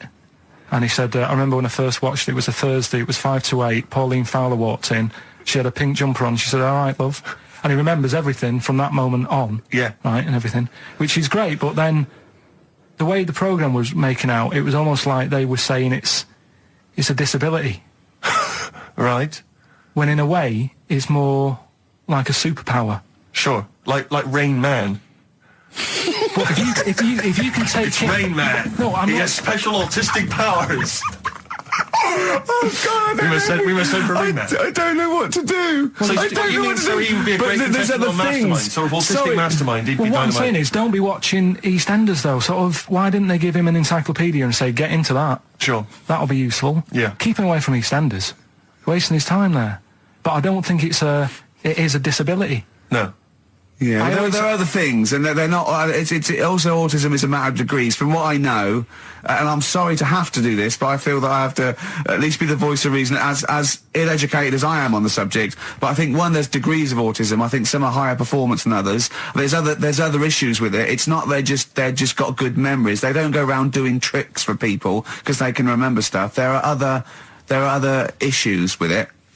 Do you know what I mean? Right, well, I mean, they seemed a bit... But you watched the programme. What did you learn? That he knows when Pauline Fowler came in. Yeah, I mean, there was other bits where they couldn't control their emotions and stuff. Oh, that other little bit, yeah. But the main bit of it was he can soak up information and stuff, and I'm just saying it didn't seem really bad. Do you know what I mean? There's disabilities where people say that's a bad disability. It's like how people say about... This is brilliant. This is just like this is amazing to be in a room with this man. It's incredible. You just wind him up and listen to what comes out. And I'm going to sit back now. I'm not going to defend you or explain anything. Just go on and tell me about the other disabilities that are worse. What I mean is how people can sometimes easily get mixed up. How people are scared of like a cyclop. When at the end of the day, he's got a disability. A bloke with Who's scared of a cyclop? No, it's apart just from like Jason and his Argonauts. Where's this cyclop that you're scared of? No, I'm just saying in history and in books and that. No, not in history. History happened. Yeah. What are you thinking of? You're mixing history with Greek mythology and Roman mythology and every other type of mythology. What do you mean there wasn't really a giant cyclop that went round picking up ships and throwing them around? That's not history, Carl. Do you think Batman's history? No, but it was ages ago, wasn't it, when we were sort of forming. No, I'm not saying it didn't happen ages ago. I'm saying it didn't happen. Well, it might have done. I mean, what's so ridiculous about a fellow with one eye? In the middle of his head, and he's big and scary and lives in a cave. Why is he scary? Because if he had 8 eyes, I'd be scared of him. At the end of the day, he's got a disability. We'll talk about it in a bit. 4.9, I'm Ricky Gervais, with me Stephen Merchant. It's the best of. You've been voting in all week, sending your emails, so here's the clips that you wanted. I love that, but they didn't consult you, did they? When they were handing out this money willy-nilly to people who were dying, you could have had a quiet word with them. All I'm saying is... You could have said to Harold Wilson, Harold, you're not going to get this back, mate. You are not going to get this back, mate. When I wanted a mortgage, I had to supply 3 wage slips, is what I'm saying. I was double-checked out loads of times. I'd like to see, have you ever seen that guy Alvin Hall, who gives financial advice to perhaps teenagers who don't know how to spend their money wisely? All right. Perhaps like send him over there. He's the guy with the bow tie. Oh, yeah, You know yeah. what I mean? Yeah. I'd send him over there and just sort of have a chat with him and say, make a list of what you're spending it on. So he's basically, will you be annoyed if they drop all debt and double aid and everything? No, because I mean, you know, people sometimes need help and that, don't they? You've got to help people out, but Yeah. it's how many times is the thing. Do you know what I mean? Let them off. But do I? I've got this monthly payment at the moment, haven't I? Yeah. I'm paying for tools for people out there who need a drill to build a house, or whatever. Yeah. Am I now in my right to say, well, you can't have it all? Do you want the drill or do you want the debt cancelled? This is what I'm saying. I'm just, I'm all happy to help people out. Do you think they're taking us for a mug? Is that what you think? You won't be taking? We'll see, won't we? Time will tell, won't we? You know what I mean? If next year at the same time, Geldof's putting on another gig, I'll go, what's going on now? Geldof putting on another gig and the mean fiddler. What's going on now? I think you're missing out on the true meaning of today, Carl, which is an opportunity to see Keane for free. I think that's the problem. I don't want to go. I don't like crowds and that, do I? Right. Can't be dealing with that. Don't like big crowds. People, because I was talking to people at work about it, and they were saying, it's a big occasion, it's one of them events, like, you've got to be down there, because in years to come, when they say, were you there, I don't see what's good about having a memory being stuck in a crowd of 150,000 people. I prefer to do something nice. Say if I have like a nice cake and a cup of tea, right? In years to come, when they go, do you remember that day when we were all cramped and what have you? I'll go, no, I was having a nice cake and a cup of tea. So I've got a nicer memory than them. So I believe in doing something nice on a big occasion. Do you know what I mean? On a special day. Do something nice, remember that? The thing is, you have got a nicer memory than them, because when you look back and they say what you're doing 20 years ago, your memory will tell you you were actually having a cup of tea and a cake, but with a chimpanzee that could talk English. That's what your memory will tell you. You're thinking, I was out with my mate. I was out with my mate Marty. He's a chimp. And it just you'll be in cuckoo land by the time you're 50. You'll be just wanting to go, it was great that day. Remember Suzanne? I don't know what talking to Suzanne. She's left you. She's left. She's had enough of you waking up. Well, she's down in Hyde Park watching Bed Shaped live. She's not worried about cake and a cup of tea. Have you ever done a march or anything, though? Have you ever sort of... What are you saying? Have you, you're having a go at me for not getting behind it all, right? Which I am, because I've got more standing orders going out of my account for charities than anything, right? But have you ever got behind a problem? No. I don't think I have, to be fair, no. No, I am quite slack in that respect. It does take a lot of effort, though, doesn't it? Well, it depends. What sort? Well, if you're going to do one of those walks from John O'Groats to Land's End or something, that's a lot of time commitment. There's one, I tell you what, there is one that looks all right. On Portland Place, just off Oxford Street, there's always just a little Chinese fella sat on the pavement, right? Oh, I've seen him, yeah. What's that all about? Yeah. He's just sat there with a poster, but you don't know what it's for because it's in Chinese. Yeah. So he's just always sat there. But that's for me, that's the sort of march I want, where you just... And he's only there when it's sunny. If it's raining, they don't bother. I tell a lie, I did pop down when all those women walked through London in their bras.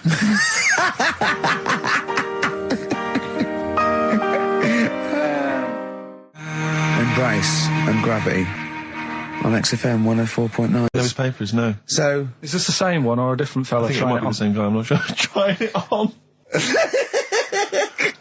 So there's a huge conspiracy amongst these Chinese villages that every when time... you get to about 50, say you're 70, because no one will believe us. Well, if you can confirm or deny that, then please email in ricky.gervais@xfm.uk. This is the Racist Joe on XFM 104.9. Call in if you're anything less than a little mank. Outcast, Hey Ya, on XFM 104.9, with me, Ricky Gervais, you, Stephen Merchant, GQ Presenters of the Year. Radio Personalities of the Year. It's official. We're the best radio personalities of the year. We got that award sent to us, didn't we? And we did a little thing. But it was only our two names on it. It had your name, Rick, definitely. I remember that. It had my name. And your name. Didn't see Karl Pilkington's name in No. And yet he's the one with the day off and the money and the conning the MD and making him cry at home. Let me just remind. Can I just check that again? So he's made a fool out of the MD. He's made a fool and out all of the MD. major, basically all the capital shareholders. About, I'm not sure if I'm coming back or not. I want a day off then, which is the same day off as his girlfriend gets off. So he's just like walking round, I don't know, Hyde Park, just feeding ducks when he should be working out what he can do instead of Rockbusters, which is basically Blockbusters with a word changed. Christ's sake. Right. If that's annoyed you, I'll tell you what is really weighing me up. Go on. The last week or so, this postal strike. I tell you, Rick, I have got no sympathy for him. I'd be a scab. I'd be walking through there and I'd be giving him the finger. I'd go, you can intimidate my family. I don't care. I don't care because the post has got to get through. Because I'll tell you what, it's not the fact that, the unions, they could organise a strike. I'm behind that, it's fair enough. But not when it's these wildcats. They're just out there, they're just taking days off willy-nilly. They're sealing out the post boxes. It's going crazy. Maybe Carl could deliver a few records Monday. Well, I know Carl must be livid because his copies of The New Scientist and the Literary Review haven't turned up. So he's in a terrible way. And I got important documents that are supposed to be coming to me. There's nothing. There's hiding a hair of it. And I was cooking last night, and it got me panicked because I was thinking about if this just is going to spread now amongst other organisations and other groups. And do you know what? Like a cancer. It was partly because I was cooking. Yeah. But do you know, I suddenly become terrified that they might go on strike. Go on. The guys in charge of the potatoes. Oh, anyone involved with potatoes. I had so much the mash farmers. last night. I had so much sausage mash at the second helpings that I had to sit on the edge of a seat so my stomach could hang down. I love spuds. Spuds and bread. I could not do without spuds and bread. I feel like maybe I could make my own bread. Spuds, I wouldn't know where to start with a spud. Yeah. And it's like, they're amazing. You can boil them, you can broil them. Yeah. I don't know what broiling is, but I suspect it's tasty. I don't think it's as good as, obviously the chipped potato is... For the working classes, it was always on. The chip fat fire was always on in my household. The ceiling, the death trap fire, polystyrene ceiling was yellow. Exactly. Come Wednesday in our house. Yeah. And, always had chips. Because all I remember hearing, if I think back to my childhood, all I remember was, gotta stop and get some potatoes, or phone your dad, tell him to get some potatoes. Well, that was your job, wasn't it? Carl? Yeah. It genuinely, it does concern me because what did you have to do? Didn't you have to fill a diary out for your teacher? Do you know when you're at school? I don't know if you do the same thing, but you get like a little red book, right? And every night, I think it was a way of the teachers sort of keeping an eye on you. So if you went out robbing, if you wrote it in your diary, they'd go what you're playing at. Sure. Right? So you'd have to write down what you did every night. Yeah. But I didn't get up to that much at that point. Sure. I used to just go on my errands. Yeah. And it was my job to like... I haven't heard errand since the 70s. Nice to hear that. I went to U-Phase, right, the little local supermarket. Yeah. And I got... what's it called? Euthanasia? What? I did... U-Phase. U-Phase. Yeah. H-U-G-H. U-Phase. Oh, Hugh Phase is his name, right. Yeah. And I just had to get like a bag of potatoes. Of course you did, yeah. And a loaf. Staple. So I used to put that in my diary every day, and it got to a point when like even the teachers were like, just make something up. Yeah. Stop putting the same thing in. Start joyriding or something. Live. I remember when Jane was little, she was at school, I think it was about 10 or something like that, do a project over the week, and they were given a big list, like a list of 100 animals that they had to tick when they saw one that week. And the teacher knew she cheated because she ticked beaver.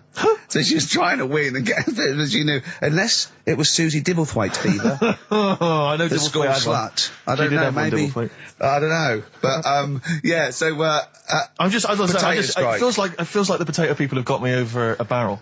You know, I mean, they could hike the prices up. I still have to buy the potatoes. I got nothing else. I got to have that. You know, you got your fancy pastas for the upper classes, but for the working classes, it's chips or mash, isn't it, really? Yeah, no, I wouldn't worry. I don't think people who do potatoes are going to go on strike. I don't think so. Because we just go and pick them ourselves, don't we? Or grow them ourselves. Sure. What would be the most pointless strike? What would be the strike that we went so? Do you know what I mean? I'll tell you one strike that would go so. Those guys who do sketches in Covent Garden. Yeah, take me a picture, or they do a caricature of you. The strike, imagine the strike! You go out and you go, well, I want one with a big nose and a big chin. I want them using caricature of me and my sister. Yeah. Oh, dear. But I need a sketch, I need a pencil drawing of Leonardo DiCaprio. Looking like a monkey. I mean, how are we going to get this? This is unbelievable. Yeah, I'll tell you also, the strikes that have no effect. What? Those, people in nightclub toilets. Who just, you know, kind of there, they got the the Lynx deodorant Oh, sprays. no, quite controversial at the moment with the Tweedy case. Oh, the Cheryl Tweedy case. Do you know what I mean? Sure, I got some thoughts on that, actually. Like what? Well, maybe we play a record I'll share my thoughts on. Well, Tweedster. coming up, some Steve Merchant thoughts on the show Tweedy case. XFM 104.9. Some R.E.M., Rick? What's the frequency, Kenneth? Yeah. What's the frequency, Kenneth? I'll tell you, it's 104.9 XFM. I'm Ricky Gervais, with me, Steve Merchant and Karl Pilkington. Karl, the user Pilkington. Just takes. Takes. Destroy the man. Over to you, Steve. You should talk like that more. It's cool and sexy. Thank you. I make it clear now, I do not condone in any way, shape or form what Cheryl Tweedy did. But I have to say, they wind me up.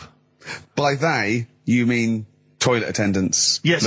Right. Yeah, not Pop Idol winners. That's what I thought you meant, Yeah. So, go on. But, because I'll tell you what it is, you go into a club or pubs or big trendy pubs, you go in there, and there's the toilet attendant in there. He's got his little display of aftershaves, sprays, some sweets maybe, Blue Straw whatever it might. Yeah, maybe a lollipop. Maybe a lollipop.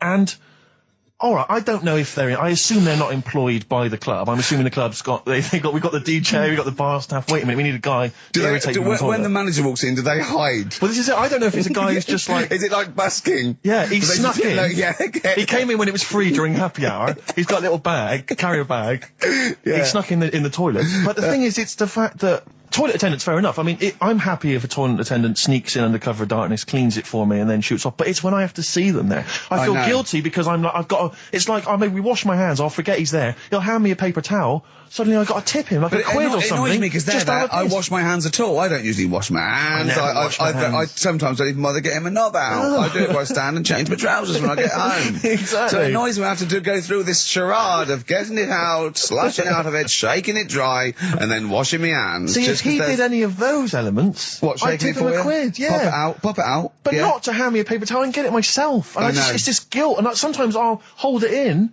because I'm nervous I don't want to go back in there. What annoys me is like a posh award ceremony, it's a pound a piss. It is a pound a piss. Do you know what I mean? So, or in a top hotel or something. Yeah. It's absurd. And I'll tell you what's worse than that. I know that he's doing it because he's got to feed his kids, but it's the fact that I've got to look him in the eye. You know, it's like he's humanised. You know, if he was only dehumanised, Rick. Yeah. If I could see him and I didn't think he was a human being, I wouldn't feel guilty. If he could sort of hide under the urinal, perhaps, or if he could hide underneath the sink. Like thing from the Adams side. He just puts out, just pop a hand out. Doesn't say anything. Just hands me the paper so you don't towel. even see hand go, and then I'd put a pound in, I'd take the thing, put a pound in, nick a lollipop and run away. No aggro. Exactly. It's the fact I got to see them and I feel guilty because, I'm on the radio, I've got a cushy life. I know. Here's a guy who's just trying to make ends meet. It makes me feel bad, it ruins my evening. Yeah. I'm just pleading for them. Can they not do it anymore? Can they maybe get a job? Illegal mini cabin or something? Please. Born Again, Star Sailor on XFM 104.9. We're back. It's the 1st of November. Ricky Gervais, Steve Merchant, Karl Pilkington. It's the same old email address if people want to get in touch. ricky.gervais@xfm.co.uk. We've had a couple of emails, Rick. Someone, actually Ian, he's emailed in. He said that because of the blinking postman, it's his wife's birthday today. She's had no cards or presents because, presumably because she's got no friends, but also because of the postal strike. But you won't be able to use that excuse for Suzanne's birthday again because she knows that the postal strike won't be on around that time. All right, Karl. But anyway, so would you just say happy birthday to Tracy? Have those condoms run out yet that you got for Christmas? Karl? I've still got them. Have you? Just say happy birthday to Tracy. Happy birthday, Tracy. Happy. And hello to Aidan, who's phoned in to let us know he's actually listening in Northern Ireland. Oh, so we've gone international. Sure. Now there's also a question here. Last week when I did Do We Need 'Em, do you know when I called up one of the museums in a science museum? Yeah, you talking to me? Yeah, I'm just saying, I wanted to tell you before when the song was on, but you're so busy listening to it. Yeah, was I so busy listening to a song I was playing? Yeah, but we're doing a radio show, aren't we? All right, what's your point? Well, I just wanted to say, she emailed in to say I got her name wrong, so I'm just apologising for that. What did you call her? I think I called her Jessica. What was her name? I don't know, I've got it on email somewhere. This is not an apology! No, I'm You've just got saying... it wrong again! You've not even said her real name! How is that an apology? Well, I remember I read the email, so yeah. Who are you apologising to? I think her name's Jackie. I think. Oh, you've got it wrong again, haven't you? Well, anyway, and she just said if you want to see dinosaurs and that, go to the museum. You were complaining about that as well, weren't you? You went to a museum and there was too many dinosaurs. He said you just need 4. No, well, Steve, have you been to the one in Knightsbridge? I think this so. one that I called up, right? It's nice. You go in, you get a good collection of stuff. You walk in, there's 3 or 4 dinosaurs. You've had enough, right? I went into New York, right? I went to the museum there, hundreds of them. You can't move for dinosaurs. Yeah.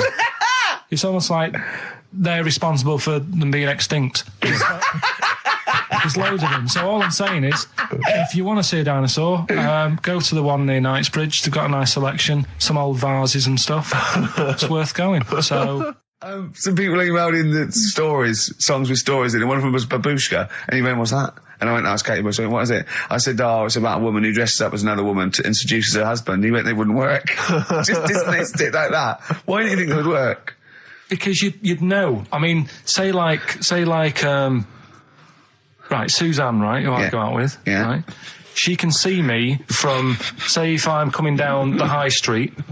Yeah. She knows it's me by the way I walk. Right. So just the fact that this woman went and put a wig on, there is no... You haven't even heard the song! I know, but you're saying that she put a disguise on and he's like, oh, I fancy her, and he takes her out and he doesn't know it's his missus.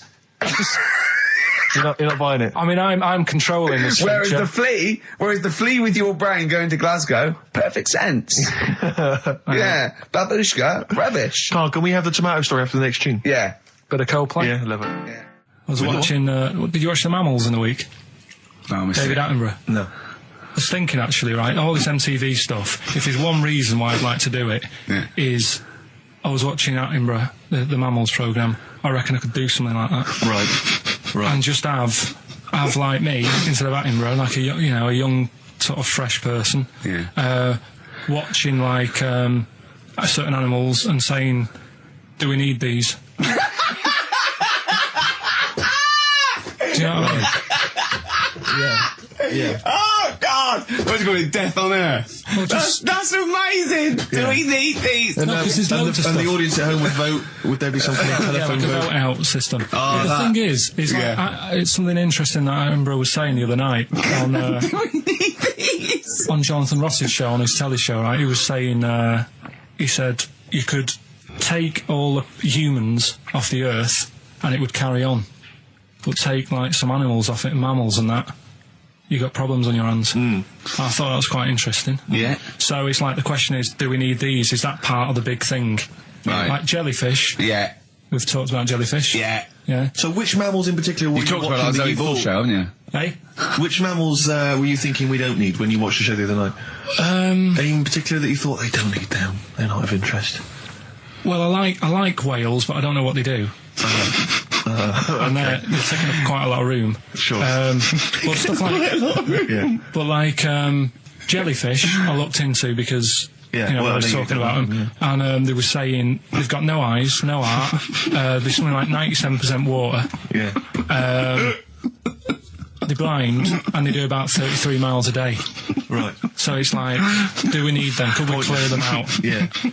Well, the big net. That would be the programme. What? Right, we'll get rid of them.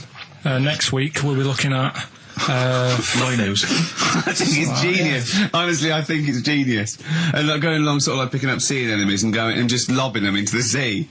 Well, what do you think about MTV doing that? And then I just, in between the bits, Play music with I you? play music related relate to to it. fish, so I could play like fish, Yeah. like Rock Guy, or the animals, Rock lobster.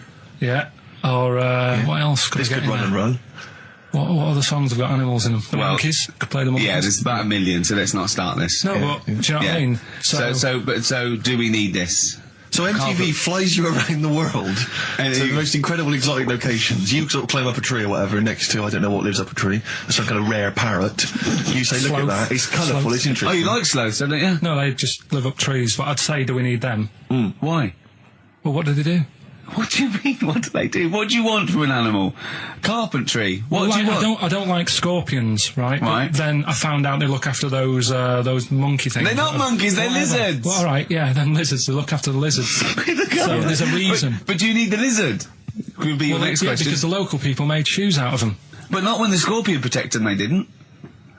All right, we don't need them then. Okay.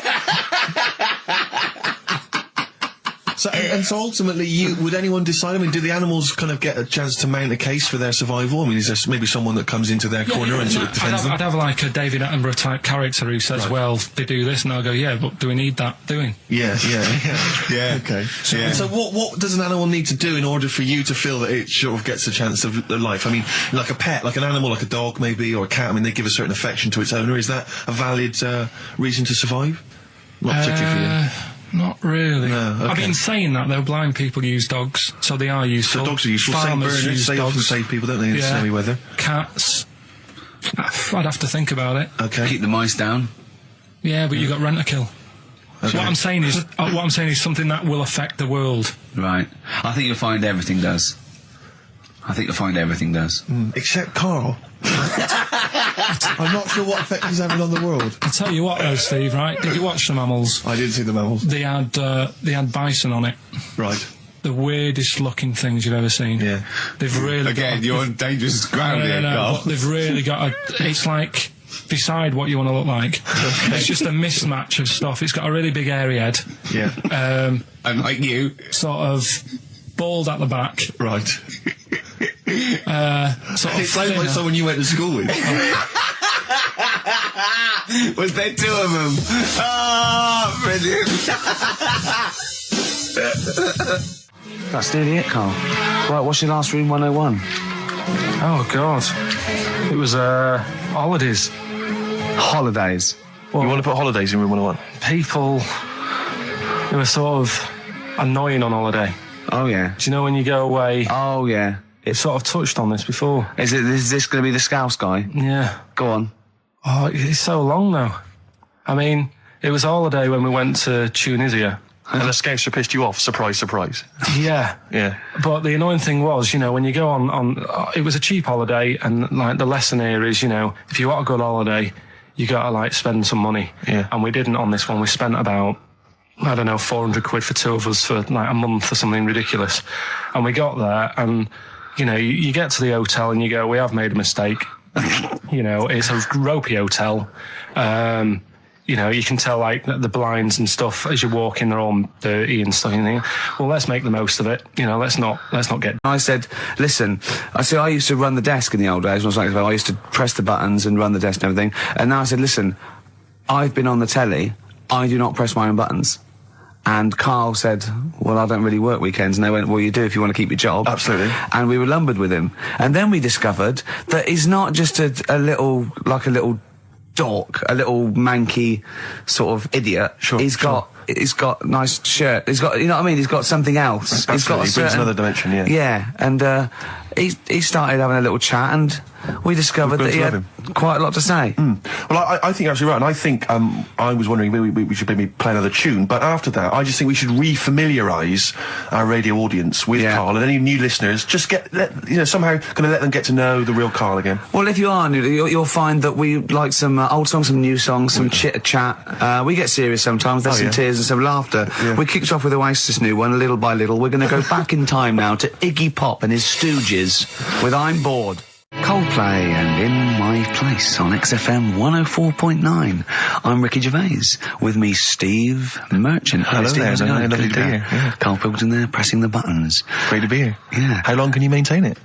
I'm bored already. Yeah, already bored of doing Bored already. Every week you start it the same way. Yeah. That was not bad, though. You actually grammatically made sense, which is really impressive. Yeah. Thanks very much. A rare treat, indeed, from Ricky Gervais. Some of the listeners have already worked out. Got nothing to say at all. Sure. Haven't prepared again. No. We did come in half hour early to prepare, but instead, me and Karl were playing. You had to flick the football into the bin. Right. We had 5 goes each, or the world was going to end. Okay. And that took up That took up a good 25 minutes. Yeah, I liked it when we came back, and then we started just trying to beat each other in the corridor, and I beat him. I scored a goal. He was gutted because he thought he fancied himself at football, and I beat him. And I was knackered and sweating. Yeah. As I walked back to you about 5 minutes ago, you were looking through the records. You went, and this was lovely, you went... Well, we've done the preparation then. Yeah. Like a sarcastic teacher. Yeah, like a teenager, like an annoyed teenager whose parents have embarrassed him once again. And you beat Karl, did you? Yeah. Because you're not... Yeah. I mean, you're not particularly... I'm not good at football, Well, no. you're not particularly nimble on your feet. Oh, come on. No, you're not. Douglas Bader is more nimble. I'm all right. I'm You're all not. right. But Carl's sort of, I think he's got more skills than me, but he hasn't got the aggression and the weight. Yeah. So I just pushed him aside. Yeah, good work. Yeah. Good work. I'm going on holiday. Are you? Yeah, I'm not here next week. What are you going to do, Carl? Are you going to do the best of or something next week, aren't you? Yeah, that's what we've got to sort out.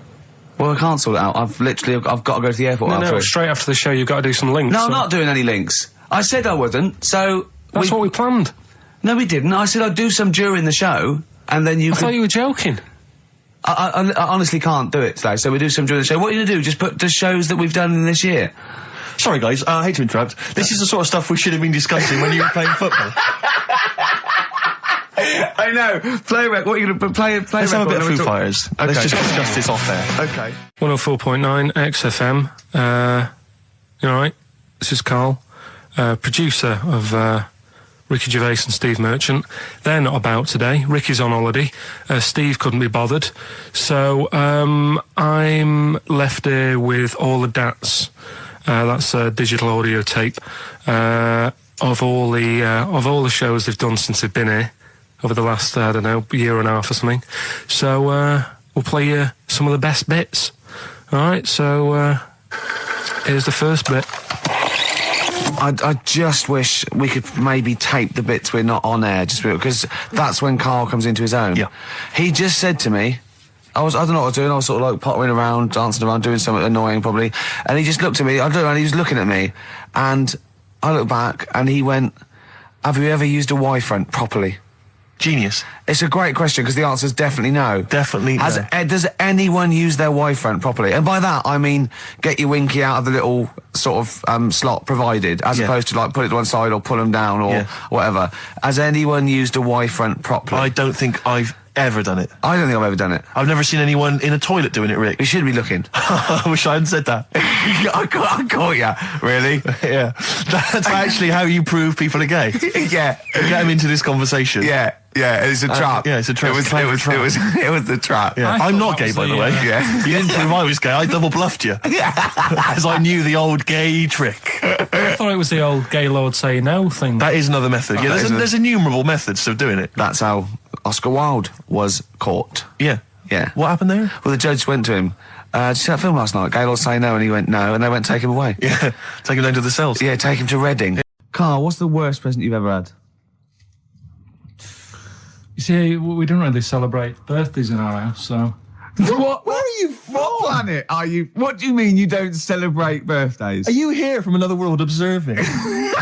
Like, trying to blend in, but not quite managing to pull it off? I'm not that fussed about it. Right. You know what I mean? It's... Yeah. My mum and dad's are on the same day, and I think that just was like... That's a bit weird, isn't it? And their anniversary, and... Well, they got married on their mutual birthday. But Carl, can I just... And Christmas. But Carl, there's a difference between you saying... What do you mean their anniversary's on the same day? Of course it's on the same day.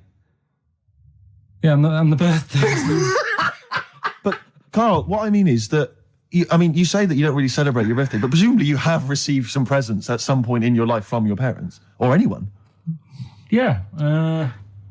Okay, well, we'll come back to you later. Yeah. Thanks. Let's play a record. Carl, have a think about that and we'll come back to you later. Thanks very much. Rick, we were talking earlier about stuff. True story about a little Australian freed the Scottish. The stuff that's dying out that I think you and I single-handedly need to kind of resurrect and salvage. I thought the Trilby was dying out. Yeah. I'll surprise you. And yet, well, watching Top of the Pops last night, Yeah. Jamiroquai was wearing one, and then lo and behold, Danny Minogue came on. She had one as well. I thought, blimey, there's two people there trying to salvage the Trilby, and good luck to them. Well, Yeah. that's on its way then. Let them The do Trilby's that. fine. Let's do something else. But the bowler hat, the bowler hat. You never see the I always bowler. fancy myself in a bowler I love hat. a bowler hat. Carl, would you wear a bowler hat? I know you'd wear the cape. I did wear a trilby. You really? You must have looked like a... That's brilliant. What? Because you're a Mancunian. Well, there was a phase, wasn't there, in about 90... When was it? I think that was just round your way. It might have been. It was in Manchester. Did someone get a job lot of trilbies? And persuaded you kids. Yeah, I tell you what's trendy. No, Sean Ryder wears one of these. Does he? Yeah, go on. Yeah, quid. And then everyone in your street had trilbies on. But you've never worn a bowler? Never. What about Kangol bowler? You might think one about out again. I'll tell you what, I would like to wear a bowler hat in a dark, but I'm worried I look like one of those little fellas off the Home Pride advert. The Home Pride guys, they've been persevering with the bowler for years. They still look good in it though, They're still looking good. They're dapper guys. Yeah. There's a lot of, the Jolly Green Giant, he had quite a distinctive look, which is obviously one I've been thinking of exploiting. What, the Being little, like 6 foot 7. I know, the little, sort of like a little dress. Was it corn crops that made up his little skirt? You were going to tell us, Pilkington, Pilchard, you were going to tell us what tickets are going away. But it worked for me, you see, because when I was younger, I had a mobile disco. Brilliant, so did I. And it was me and my mate Colin Makin. And the disco was called Pilky's Making Music. That's brilliant. I mean, that's genuinely brilliant. Pilky's Making Music. Guess what? When I first started the mobile disco, this was when I was about 14, we didn't really go out touring, we just would do it for like people's parties and stuff. We were called the rock and roll DJs. No, really?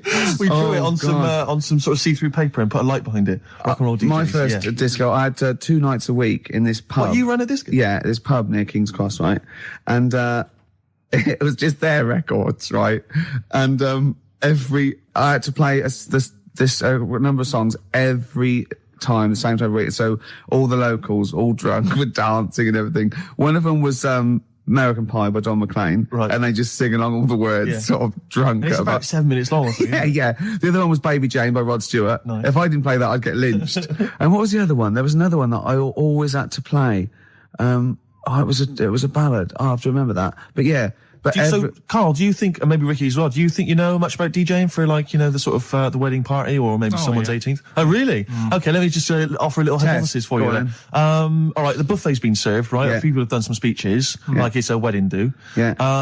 So you've already played some records early on, you've stopped for food, you've just played some light backing music in the background while the food's been served. You want to get the party rocking again, what do you kick off with? It depends.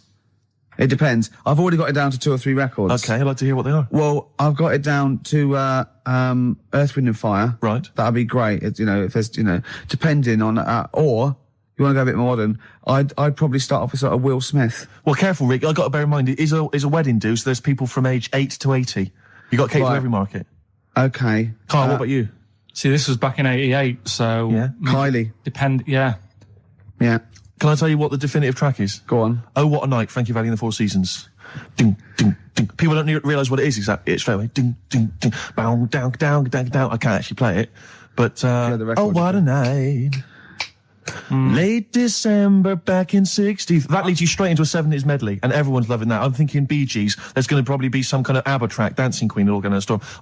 You're turning your noses up. I can tell you this, that we got bookings endless. People were going, you're amazing. I don't know how you do it. I wouldn't have got up. I would have sat there. Well, you might be, because you're one of those grouchy, you're one of those moody teenagers. Oh, I'm not going to dance to this. I'll tell you, the old ladies would have been up. The people with a decent bit of musical taste would be up. No, the first person to get up is a fat lady in a dress with bad ankles and a little kid who's got problems and he's in a little DJ. See, the problem with you two is you're not catering to the market. You're trying to be all sort of bohemian and kind of off, teach people about music and stuff. There's no place for Kylie, not at a mobile disco. Far too avant-garde.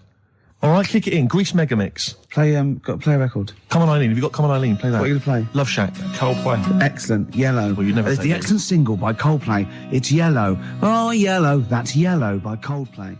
That was the stunning new single from Coldplay. I used to sell mackerel.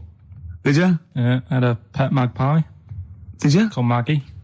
Oh, inventive. Pet magpie. You mean you captured it and didn't let it go away? Yeah. Can't have a pet magpie. But then it got really vicious. I mean... Well, it was right, let me go. What do you keep it in, a rabbit hutch? No, it flew around, but it used to just come to me all the time. But then it started pecking me head and stuff. That's not a pet magpie. That's a bird in the garden. No, but I could actually, I could hold it and stuff. It wasn't scared of me, and it knew it was me. It used to come down from the top. It hated you. That's why it wanted to peck you. Is that? And the other thing, I always remember being younger and walking through the woods to school with my mum, and I was chasing a butterfly, and she said, "Oh, don't do that, Karl." And I said, "Why?" She said, "Because they only live a day." I said, "Oh, all right, I'll get a dead one in the morning." That's genius. That's great. That's quick thinking, isn't it? Oh. Oh, that's sweet. Let's play a song. Oh. What's the one, what's Carl's view on... Carl, what do you make of nudism? Who's that from? Let me just check who that's from. It's a time and a place for it. That's from, it's very difficult to tell. That's great, you see. There's a time and a place for it. That is just brilliant. That is Dickie Bird. That's that sort of northern, confident soundbite. Wasn't it nudism? Time and a place for it. There's a time and a place Would you for do it. it, Steve? Would I do nudism? Yeah. He's not allowed. Not again. No, Yeah. It's not nice, is it, really? No, it's not with Steve. He's not allowed on any National Trust land doing it because he's caused the death of millions of starlings. That's true. There was something on BBC Choice the other night. It's a really short show. I haven't seen it before. Like an odd It's not a bloke eating cup of soup and then another short show, like maybe someone cleaning their teeth with Colgate, and then the really short show. What was it called? No, what it was about this old fella who he's into nudism. And he was saying he's done all right. Does he play volleyball a lot? He said he's done all right out of it because there's not many blokes who are willing to go nude for modelling and that. And he's about 70, so it's not. Is there much cry for that, do you think? Is there much demand for a 70-year-old nude? He's doing all right for it. Sure. Good luck to him. And the odd thing was, you see, He had a corkscrew penis. he was just like walking around on a main road in like a seaside town. And Right. yeah, and cars would... See, that's not nudism, is it? That's mental illness. Yeah, he's just a bit div. Yeah. Yeah. Yeah. I tell you, one of your favourite programmes, isn't one of your favourite programmes just that one with the hot air balloon? And it's Yeah, adventures. you love that, don't It just you? goes, it's like Oh, in you love Sydney, that. sometimes then it's at a carnival. His favourite programme when he was little, he used to watch it for hours, was that little girl by a blackboard with two toys. Yeah. He used to love You that, didn't enjoyed that, didn't you? You weren't raised as an experiment and you escaped from a laboratory. You had regular upbringing in Manchester and that. Yeah, I didn't go to school much because my mum and dad had a caravan. Right. And No need, is there? No need when you've got that sort of fun at home. I used to just go away for weeks. Really? Yeah. Is that true? Yeah, honestly. Where's you used to go? Port Maddock. But And so you didn't go to school much? No, I did, but not as much as everyone else. no. How many holidays were your parents having? What loads. was their income that they could... No, my dad used to work nights, and he used to travel back, because to Manchester from Wales, it wasn't that far. And Manchester to Wales? He used to do 4 on and 4 off, so me and my mum were like loving it. But what Port Meredith? Port Maddock. Port Just Maddock, down the road from Port Merion, where they filmed The Prisoner. right? So that's cleared up for me. Location-wise. So what did you do then? You were in this little 2-berth caravan on the back of a Cortina estate. Right. Well, what was it? What was the car? I want the. What was Granada, full Granada. it? Ford Granada. What are we talking? 1980. Yeah, 82, 83, 80, right. 84, 85. Okay. And you in the car down there, down there, park up. Yeah. What was it? What was Port Meredith? Port Maddock. Port Maddock. I remember Ruth. It's just, Oh, yeah. it's just a holiday camp. Yeah. And had an arcade and a beach. I was loving it. Yeah. But so of the 52 weeks of the year, let's assume, I don't know how many weeks you take off normally for holidays anyway. Let's just say, I don't know, you go to school 45 weeks of the year maybe? Generally, most kids? Nah. Bit less. Bit less than About that. 42. How many weeks would you say you actually spent in school? Well, how many weeks do you have off for summer? Well, we'll work that out. That's what About I mean. 6 off for summer, about 3 for Easter, about 3 for Christmas. Put it this way, I'm surprised I'm not Welsh, to be honest. Right. So there was there more than was in Manchester. Did the school authority not come and check you out? No, they didn't. Didn't get Manchester, I suppose they didn't care, do they? Not really. Yeah. They're lucky you turned up at all. Why did you just turn up for the last day when you could take in your best toy? Did you know that when you could take in any game? Just play with everyone else's. Why, I break my stuff. Sure. Yeah. Yeah. No, that's a good Well, this point. answers a lot. This does answer a lot. The fact that you spent most of your time on the beach as a kid. Teachers were no good at my school. We were talking about it yesterday. About So you were teaching them a lesson by going off in the summer. Yeah. Anyway. And did you go to university? No. No. Did you go to sixth form or college? No. When did you leave school? When I was about 15. Right. What, you just went on holiday and didn't come back? I just got a job early, didn't I? Cause Where was it? Port Maddock? Getting there. No, I was a printer. BM Print in Trafford Park. Well, that's great. That's a little interview there. Yeah, little next, there. I'll be interviewing Steve Merchant. What are we playing next? Bit of elbow. Oh, this is fantastic. This is Elbow. Elbow, Asleep in the Back. I think that is absolutely beautiful. I think Elbow are my favourite new group. We've sang their praises many times and they've never phoned to thank us. Should they? Yes. Do they? Annoying. Really? Annoying. No, they're doing a good job there. I wonder if they found their lyrics. Because I also wanted to write a song from, didn't I? They didn't take me up on that either, Steve. I'm not sure I'm so keen on them now. Carl, can I have a Jaffa cake? Because I've just found a lump. I think... You don't mean me, do you? No. All right, good. Thanks, Steve. Now, we interviewed Karl there. I think we've learned a little bit more about Karl there. You did, yeah. And I'm going to interview Steve now, Karl, because I used to be... You concentrating.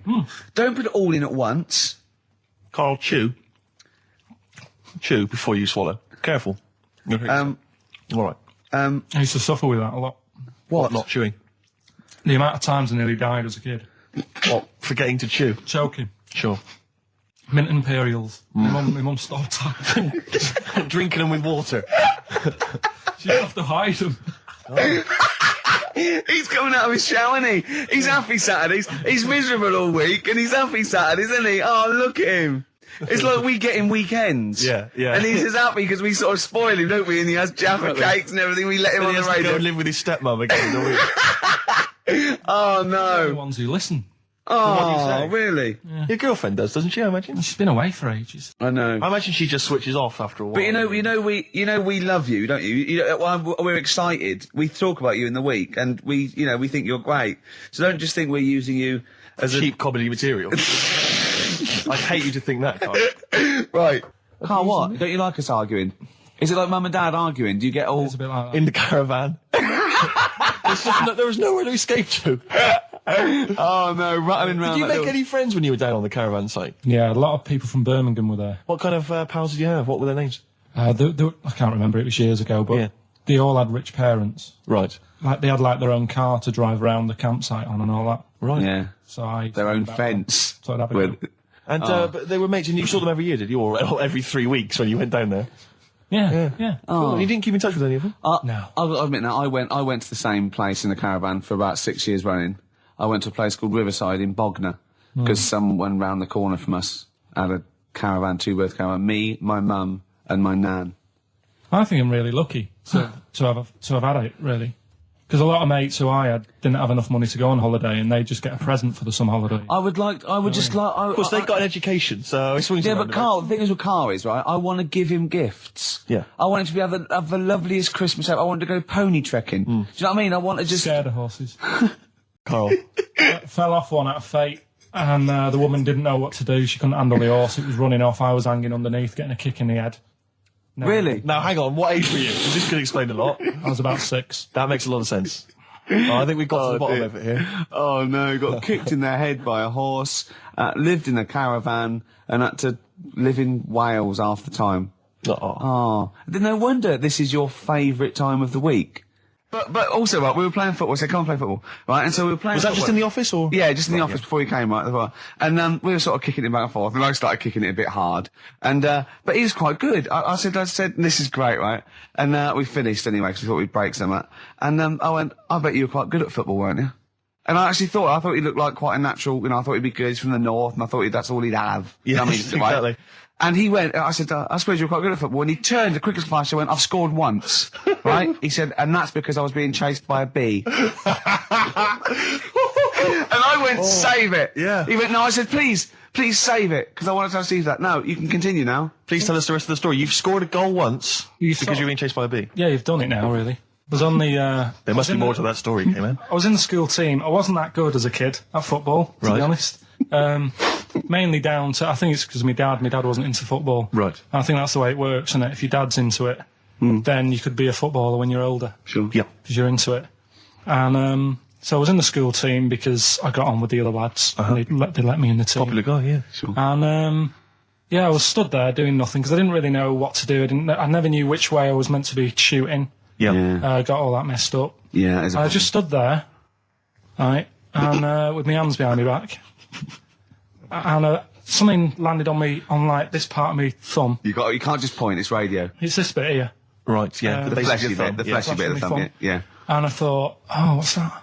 And I looked down, and It was a thumb. Oh, it was a bee, yeah. It was a bee on me. So I start running, Yeah. try to get away from it, and bees. Actually, something interesting about bees: more chance of getting stung by a bee in windy weather than any other sort of weather. That's incredible. Anyway, so I'm running away, And he said there was no more. Extraordinary. I've already learned many things. You're being chased by the bee. It's So windy. I'm running. It's on your thumb. Is it still on your thumb now? It's sort of gripping onto me like a stag beetle. Clever. I love it. Or a bee. Yeah. So I'm running. I'm running towards like the goal. Yeah. Oh God! And the ball comes to me. Yes. Wallop. Get it in. Brilliant. What happened to the bee? Did it sting you? They die, don't they? I mean, ultimately it died, sure, but at that particular moment, did it sting you? This was probably about 20 years ago, so I imagine. No. Once a bee stings you. So did it that's sting? Yeah, but did it sting you? Yeah. Right, that was the question. When did it sting you? When I was playing football. Carl, do you want me asking? You say you're on the school football team. Was there just 11 boys at your school? Well, now you got in the squad. Listen, Carl. All I mean is, at what point in this story did the bee sting you? Straight away? After half time. Play a record, man. Same thing happened when I was at school and I had to play drums in Little Donkey. I didn't tell my parents, right? But my dad turned up anyway. And what happened? He How old were you, Carl? Well, it was the school that I used to go to. Oh, yeah. Like, Oh, yeah. You went, well, you used to go to the school you used to go to? no, but what I mean is, on. I didn't go to secondary, did I? Sort of missed a lot of that. Sure. But primary, I liked. Oh, it was okay. all colouring in and stuff. Yep. And it was a Christmas play, and I managed to get a part in it. And, Did you audition? got a part in it, and I should have been playing the drums to the one about Kings. We Three Kings. Yeah. I was meant to be doing that, but Little Donkey came on, and it was one of the. What do you mean came on? That was like next up on the next song. Right. And it's one of them songs that you can't help sort of Tapping along to. Yeah. Do you know like if I was to go Yeah, you'd have to finish it with.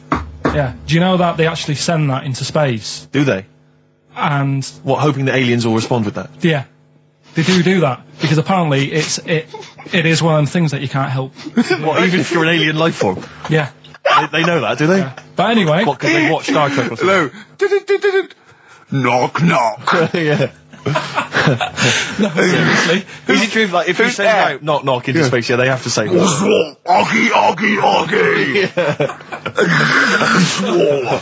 Oh, that is You look into great. it. Seriously. Oh, hold on, what's something out there? Was it a little green fellow? That is great. Yeah. So anyway, That is Little Donkey is like one of them tunes that you can't. And I was there, and I had the drumstick, and I thought, oh God, The drumstick. I could feel myself. And anyway, Just wanting to do it, yeah. I started going along and playing Little Donkey, which I wasn't meant to do, but it went down such a storm. What, were there people like parents and that dozing off, and then suddenly they heard your version of Little Donkey, and they thought, wait a minute, now it's really picking up. What do you mean? I'm glad we paid £1.50 for this. What do you mean it went down such a storm? I'm going, hold on, was it like when People have Ringo... lighters in the air. You know, like when Ringo joined the Beatles, now Yeah. going, boo, Pete Best, but he went... Yeah, And I went, whoa!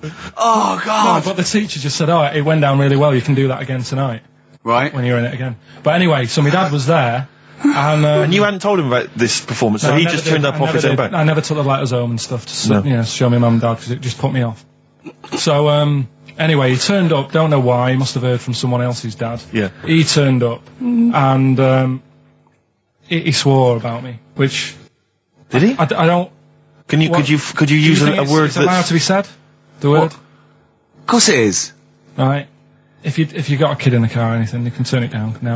Yeah. Right? But he said, there was a guy stood next to him with a camera, big video camera filming it. And he said, yeah, film it, but try and avoid getting the twat in the hat in the shot. Because I had one of those porters, you know, the little round pork pie hats on. Right. This is so sad. What, was this a nativity play? It was about Jesus and stuff. Yeah, well, there was a porter there helping him with his bags. Of course there was, I forgot. I yeah. mean, Mary and What, managing Joseph, the they got stable? there. Yeah, because it was the hope, you know, because the inn was full. Yes. But I think the porter doubled up with the inn and the stable. Right, that was nice. So of he, him. yeah, He yeah, carry bags over, yeah. yeah, no, so yeah. You're right, though. I don't know why I was wearing one of them. But I was. And, And your father said that, and how did you know your father said that? Did you he told hear me it? about it later. Oh, he told you about it later? Yeah, I was talking about stuff I'd done at school, and he said, oh, God, remember that, and I spoke to him the other day about it. Right. And, yeah, Oh, God. it's a shame. So that was the end of your sort of drumming career, really? Because it could have been, I mean, you know, the audience loved it the night before. Yeah. You could have, like, been, who knows, a whole new world for you. Yeah, Have you done any stuff? I've never drummed. I wish I had, man. That's a movie story, but and that's why you don't tell, your mum and dad don't know you on the radio, do they? I think when they were down the other weekend, they had to come in, I just said, I'll just go in and press the buttons. Because they could listen on Sky Digital, couldn't they? They could do. But you wouldn't want that, would you? I don't want that. No. Carl, record, I want to talk to you again a little bit about this later. Carl, look, you almost let it slip then as you were talking about your filling out that application form. There's some big news that everyone needs to know, which we were stunned by in the week, although the more we sort of talk to you, the more it starts to fall into place. Yeah. But Carl, what's the story? That I haven't got me exam results from the GCSEs. He never turned up to get his exam results. I was working. And so, how many did you take in the end? Because you weren't even sure about that, were you? You think you took maths and English, don't you? Yeah. And you think you've handed in the artwork for art, don't you? Now, art was continual assessment, wasn't it? Coursework. And what was that you made? I made a man sort of putting his arms into a car. You've made a model of a man putting his arms into a car. What was this? So that one's passed. Was that this a homage to break-ins in Manchester? Was this? What was this? Oh look, he does what he sees. Yeah. So you've got that. That's safe. You definitely got that one. So you've taken art, you've taken English and maths, you think? So this is what we're going to do, listeners.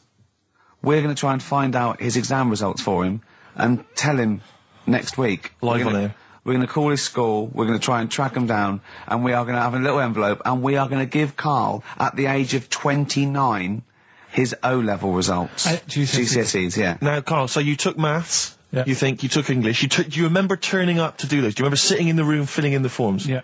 Okay, and how did you feel you did? I don't think I did well. You don't think you did well? Did you revise? No. Why didn't you revise? Because I don't really believe in it. Okay. Well, it's just that if you don't know it, then you don't know it. You shouldn't have to start looking at a book. If I went to like the hospital, yeah, and the doctor said, "Oh, you need your appendix out," but hang on a minute, I've just got to read up on it. Yeah. That isn't good enough. Okay. He should know, and that's the way I feel about it. To be fair, though, he did do the revision beforehand. Yeah, they don't usually pass on, maybe when they're in practice. Yeah, information they took in by osmosis. Yeah, yeah, and bloke comes in and goes, "Can I just see what you did with that?" And I goes, "You've passed." Yeah. Phew. That's a good one. Yeah. Good job I watched Casualty. I just like the way, the things that interest me, I remember. Things like snakes not having ears and stuff. Yes. I didn't have to read about that. No, you just learned that, yeah. You saw it on the telly, didn't you? You saw it on that Ian Wright programme. Yeah. Yeah. And this is what Carl said to me. He said, it's actually, I called Carl up in the week, and Reese was with him. Reese used to be on XFM, and he took the phone, and he went, "Carl's worried, I've seen that programme." He said, "Snakes don't have ears, right?" He said, "So you can creep up on them and pick them up." And he said, "Carl's worried." He said, "How do you ever put them down again?" Because then they know that you're there. I woke up the other night quite late. Worried about that. And I said to my girlfriend, I said, "How do you put a snake down?" And she said, "What are you talking about?" I said, "That Ian Wright thing, this guy managed to pick up a snake. And do you know that thing where they clamp its head on a jar to get the poison out?" I do now. Right? They did that, but they didn't show you how they got rid of it. And I thought, it could really get nasty, because it's obviously annoyed that you've had its head pressed in the jar. Yeah. Yeah. Right? They hate that. Now... Especially as it's in front of their mates. When you lift it off, yeah, right, you've got hold of it. Yeah. If you go to chuck it down, it's going to turn on you. It's going to go wild, isn't it? So, I just wondered. Well, what you do is you never put it down, Carl. Yeah, that's why that bloke has got about 11 or 12 just carrying him. Exactly. Yeah, you never put it down. You sling it. Who cares? You just throw it, don't you, really far. That's not that. I don't think you should throw. But Carl, listen, don't worry. We're not asking you to get involved with snakes. We're just asking you now. You've done maths. You think? Yeah. Did no revision for that. No. Okay. English. Do you remember what it was? Did they ask you about Shakespeare? Did they ask you about books? I remember, but I must have done it because I thought that was. It was English language, not English literature, wasn't it? So it was like spelling and all. So was it? No, was it like a comprehension? You read a passage and had to ask questions on it. Was it? Did you have to write a short essay? I don't know. I can't remember any of that. Okay. I did a science. Okay, physics or chemistry? Physics. All right, well done. And this is all you think? You actually took that? You actually took physics GCSE, you think? You're obliged to do a language, I think. Did you do French? I did French for a bit. But I don't think you are. I don't think you have to do a language. I think you have a GCSE, I think you've got to. Well, English quite good. I think that's his language he did. So you don't know about language? History? Geography? Just what you will find out, won't we? Okay. But you just can't remember. I can't believe you can't remember turning up for these things, because it's quite a big moment in people's lives. It is the thing that you've been working to all of your educational life. On the day that the things came out, I was working at as a printer. Okay. and it was a really busy A lot day. of spelling mistakes. That It was day a in really that busy paper, day, wasn't so it? you're bound to forget. Yeah, the yeah. exams. No, but I had to use gold ink that day. Oh, And it's, Yeah, I mean, you're yeah, not a yeah, printer, yeah. so you don't know this. No, that's the biggie, innit? But it's tough. You've got to really get your rollers clean. Carl, play a record, mate, and good luck with the exam results. Hopefully we'll have them for you by next week. Black Rebel Motorcycle Club, spread your love. It's time to give Carl... You're actually nervous. I'm a little bit nervous. Just to recap, Carl is 30 this year. He never went to get his results of his GCSEs. So myself and Steve took upon ourselves to phone his school, track them down, and we actually got your results. What did you think you took? Did English, Right. maths, Yeah. art, Right. and I think I did physics. Okay. Well, you didn't do any of them. Eh? You didn't do any of them. You didn't register. You registered for one exam and took one exam and got results for one exam. So I don't know what you thought you were turning up to, or you weren't registered, or you didn't. You're familiar with the notion of registering for an exam. You have to kind of officially register in order to be eligible. What do you mean, register? I turned up for a couple.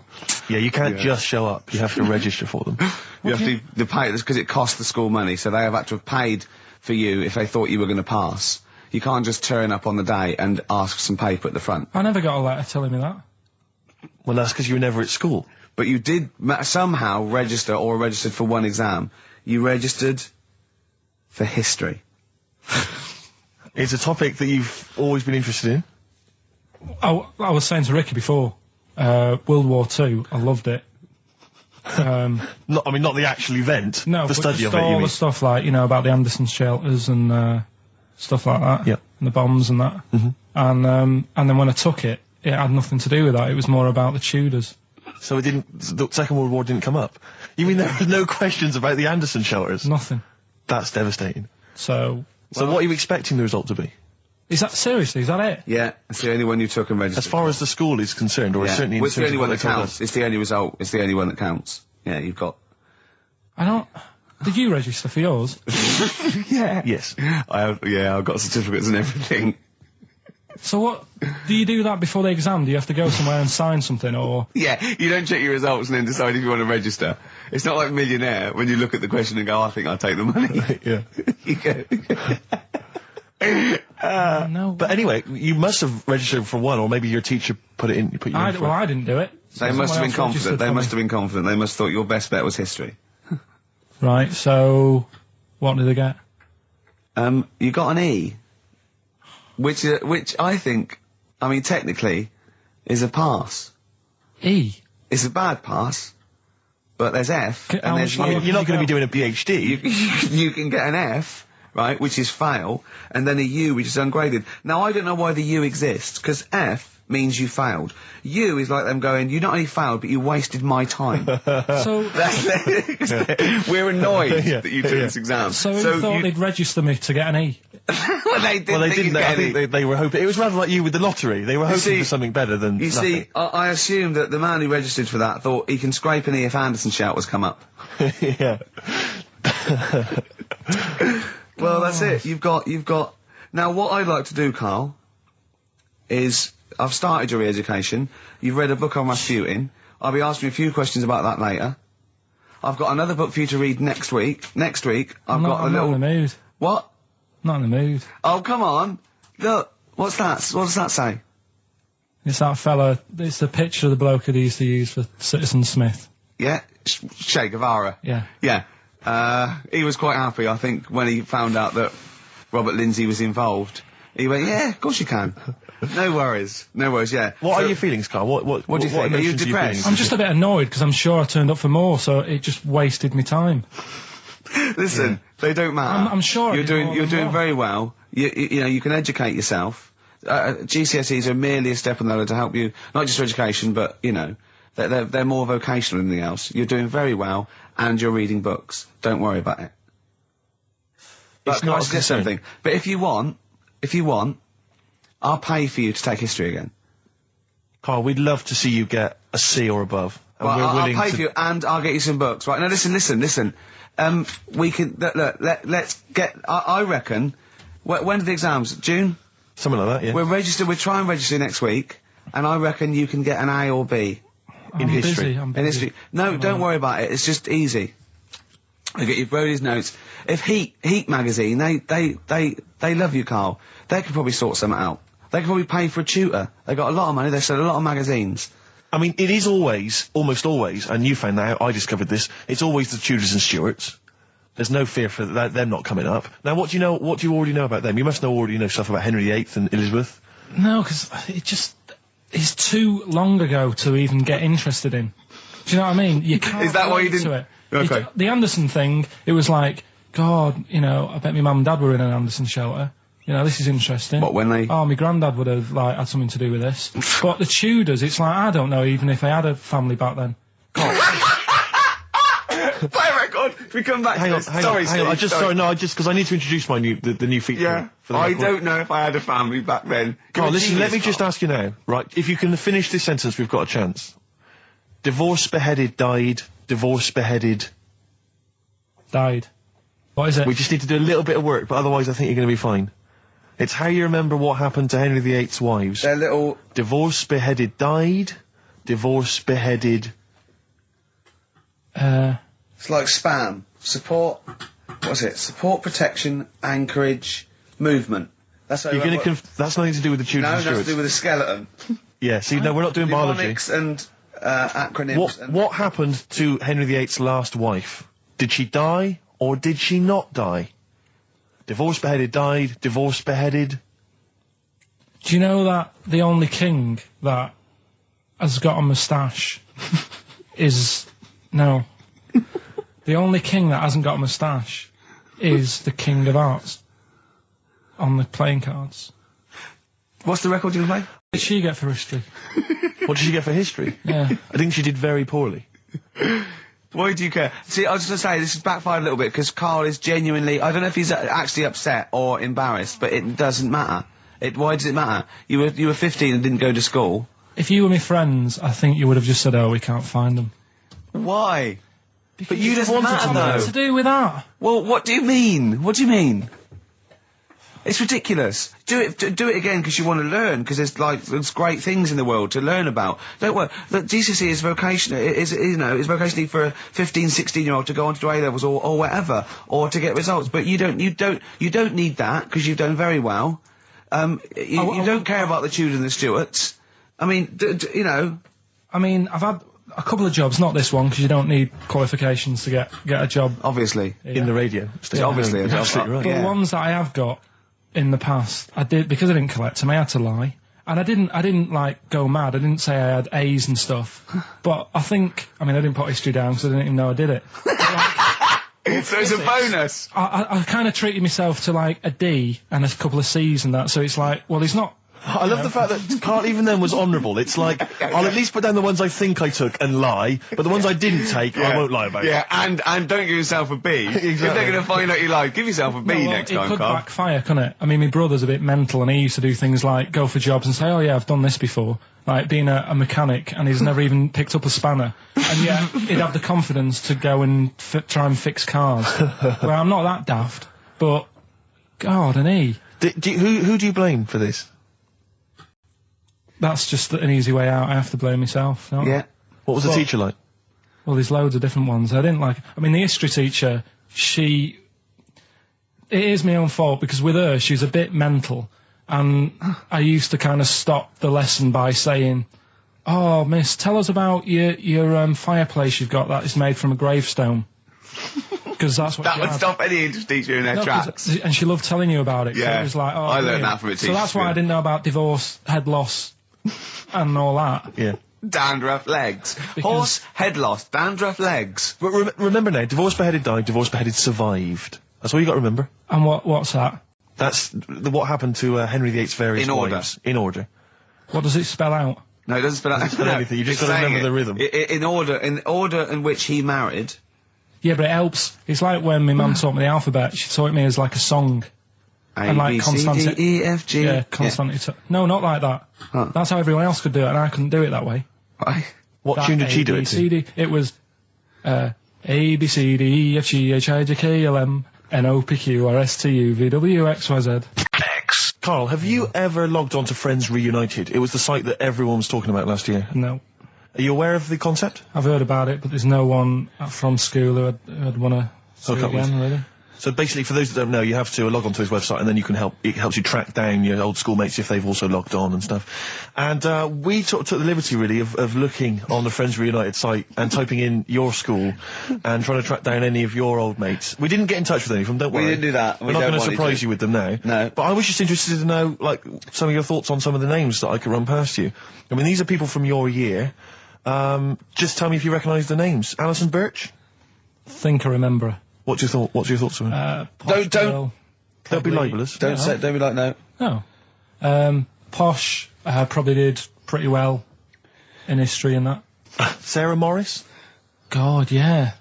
Remember her. Go on. You're grinning. What's the thought? Go on.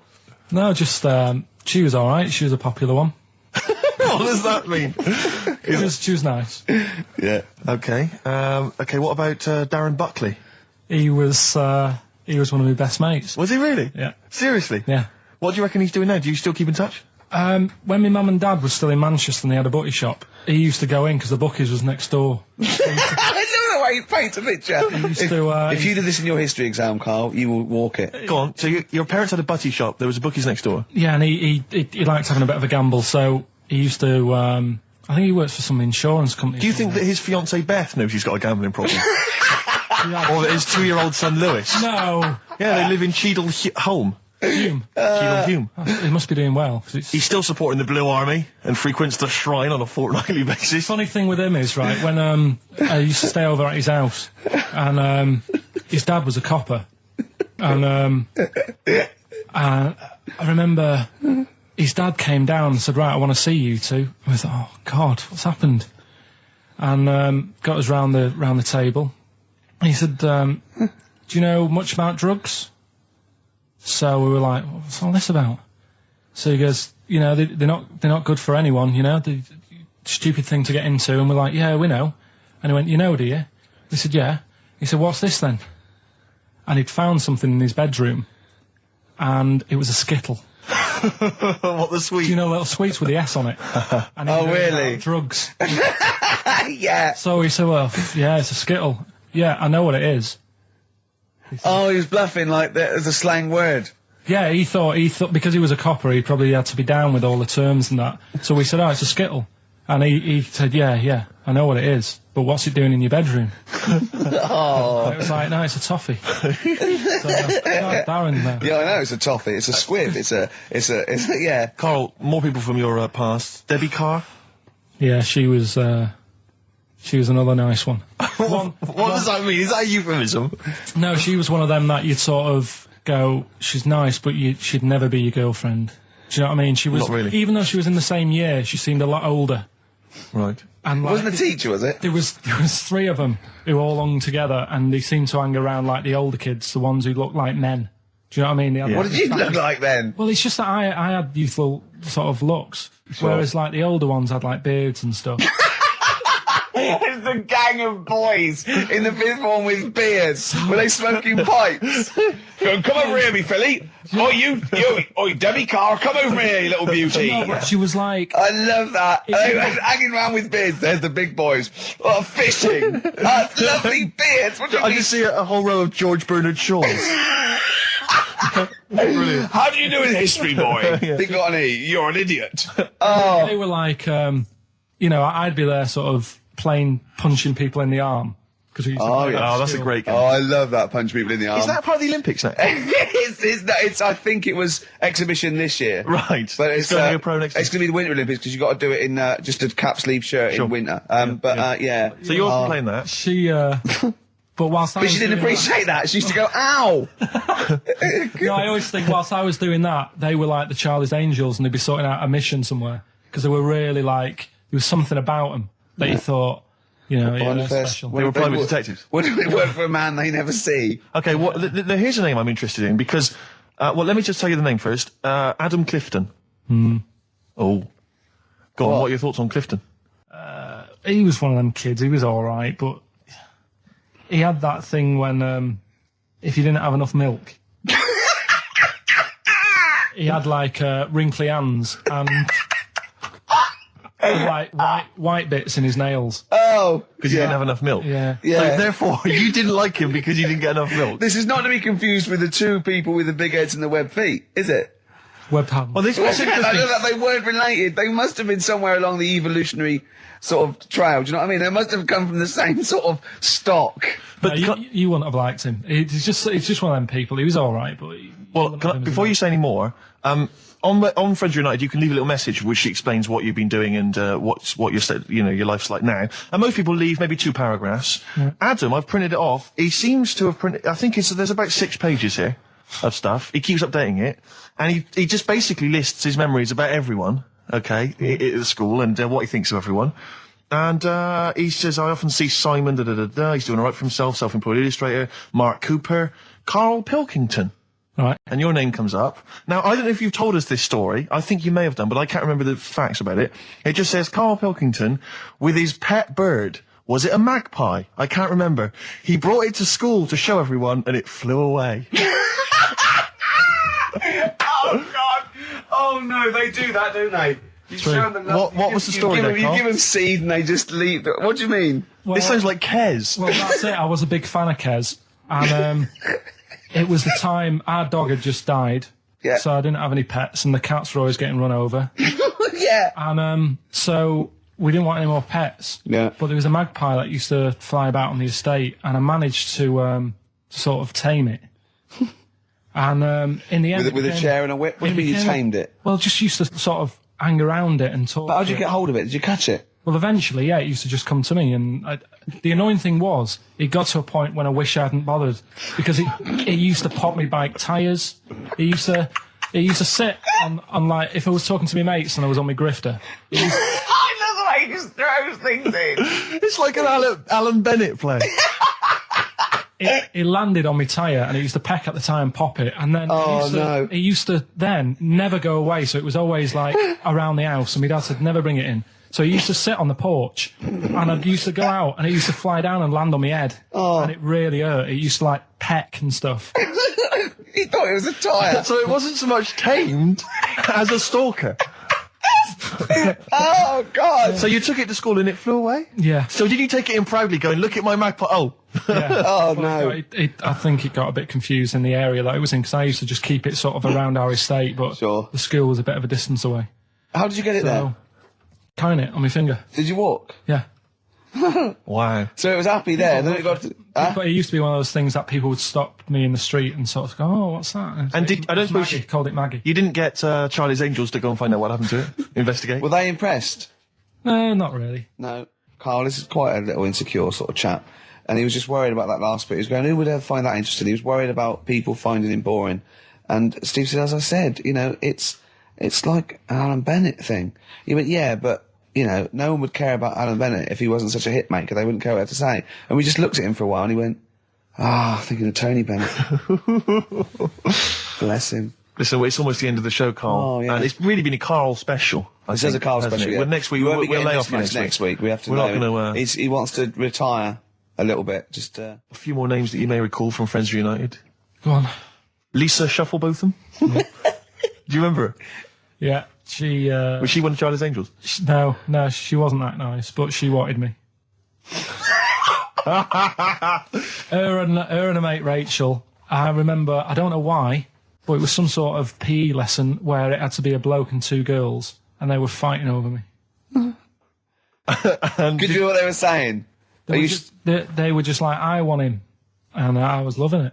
Stuck in the middle and they were fighting over me. And then the next week I thought I'll sit near them. What sort of game do they play at his school? I don't know. That's an incredible game. But I think punch me on the arm. No, punch me on the arm, Carl. They just went through it. Because the following week I thought, right, I'll sit near them again because I quite enjoyed the way they fighted over me. But then they picked somebody else and I don't know who I was with that week. So you didn't get any action with Shufflebotham or a friend? No. And then as she got older, she went a bit off. She's not that good. She's probably nice now. It's just, I'll say about myself, when you get to sort of the end of secondary school, you do sort of go a bit odd looking. Right. Do you know what I mean? When your sort of head grows funny.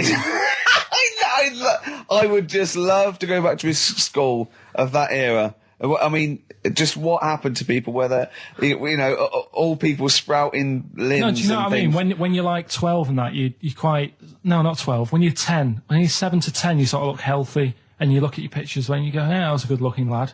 But then when you get to late secondary school, something happens, and you just look a bit odd. Okay, well, what about Alison Thorpe? Not sure about her. I sort of know the name, can't put a face to it. Damien Comer? Again, know the name. Yeah. Can't remember anything. No. Yeah. It's a shame. Well, these are pretty much all the names I could find. We've had some interesting thoughts, though, and interesting anecdotes. Yeah. Anyone in particular that you'd like to say hello to that maybe listening now? I think I would have mentioned Darren Buckley if you hadn't brought him up. Oh, right. He was like my buddy. Yeah. Did you ever see the Magpie game when you took it to the school and confused it? No. You're joking. That was the end of it, was it? Yeah. So where did it go? Probably to some other kid. Because, I mean, actually, it probably got killed. Because if it was being that friendly with other people, some people might have took advantage of it. In what way? Well, there was a programme on the other week about... What, in the way that Shuffle both of them were trying to take advantage of you? There was a programme on the other week about bear whisperers. Yeah. And some blokes got really friendly with a bear. And then when they were leaving that area where the bear was, they said, "Oh, we've caused a problem here because there's some bear hunters coming in and moving into this area, and it's going to get a bullet if it acts like this." So they had to scare it away, and that's what I should have done with Maggie. I should have terrified it a little bit so it wouldn't trust humans. Just introduced it to some of your schoolmates, I'm sure would have freaked it right out. Well, the ones with maybe the that was big why heads. it fled. It didn't see. It didn't see those two fellas with big heads and webbed hands coming towards it, did it? That would have terrified anything. It's like a scarecrow, like two walking scarecrows.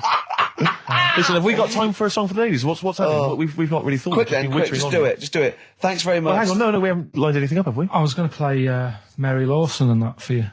And then Is this going to be the final track? It have to be. it would be, yeah. We've blown it. We've blown it on the Carl special. We have indeed. I'll play it next week. So Carl there's got an E at history in GCSE. Any history teachers, anyone who can help Carl out, I think we should try and register him and take it this June. So what's your homework for this week? You've got to read about Che Guevara, haven't you? The revolutionary leader. Yeah. Okay. Do you know anything about him at all? Have you got any basis? I just know that if you want to use his face on your business, it costs a lot of money. Do you know, like, if McDonald's wanted to have him as, like, instead of Ronald McDonald? How does he do it? Steve, how does he do it? He said, I'd never go on a reunion, though. He said, I'd never do that. What, a school reunion? Yeah, and he wouldn't want to see anyone. And I went, well, I said, wouldn't you want to see those two lads with the big heads and the webbed hands? Oh, yeah, these were people you went to school with, weren't they? Yeah. Well, I didn't knock about with them. They were in the class. What were they called? Freaks. Right.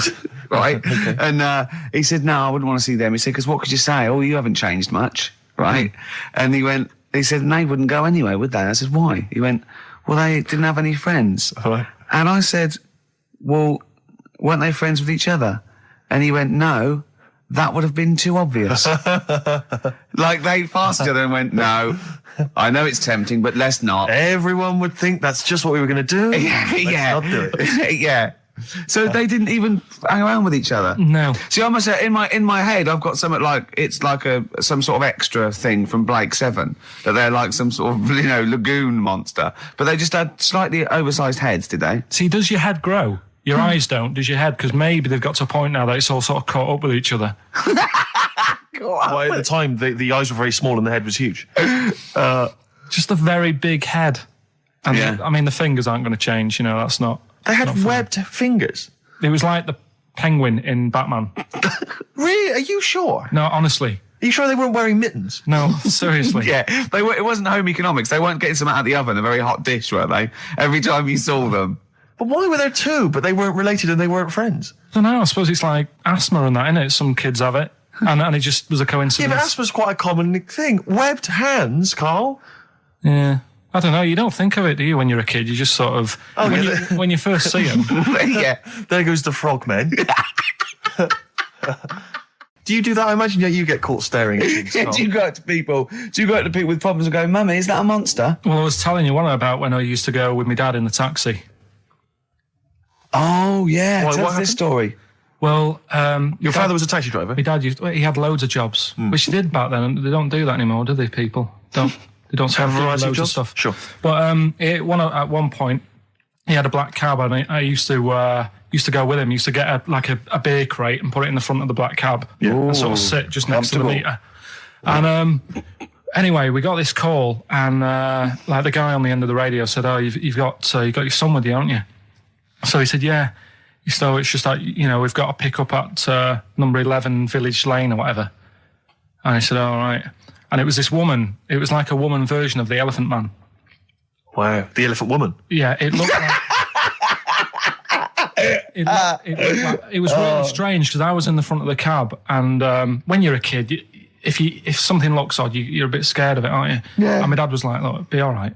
And we're driving towards her. Look, don't worry, son. I've got loads of buns. And just I think I'll just throw one down the street if it's right after it. You're being mean, right? I am a little bit. So how old were you? 18? No, I was about 12 or something like that. 11, 12. And as we got closer to her, it looked like she was holding like a bag of spuds on her shoulder for a snack. Right. And her head was all a bit mangled and messy and that. And my dad said, "Whatever you do, don't stare at her face." Yeah. And she got in the back. Because you turned into stone. Well, she got in the back, and I had like the mirror, the driver's mirror thing, and sort of having a look, trying to work out. And he said, "Don't stare at her face." I couldn't work out where her face was. It was that weird. Oh, God. So I'm not sure you're from Manchester. I think you're from like Narnia or something. Yeah, you got frog boys walking around. The Lord of the Rings. That got like the claws of a lobster and the head of a toad. Yeah. And you got women getting in with spuds for heads. I mean, what is this? This is not the place you grew up. This is madness. Oh, you can't believe it in London, can you? You come down and go, look, symmetry. It must be amazing. It must be a thing to do with upbringing now, mustn't it? And because, again, do you know, I've said to you before, years ago, when I was a kid and didn't have any worries, good-looking lad, you go through it a bit, have a few more worries, and you look knackered.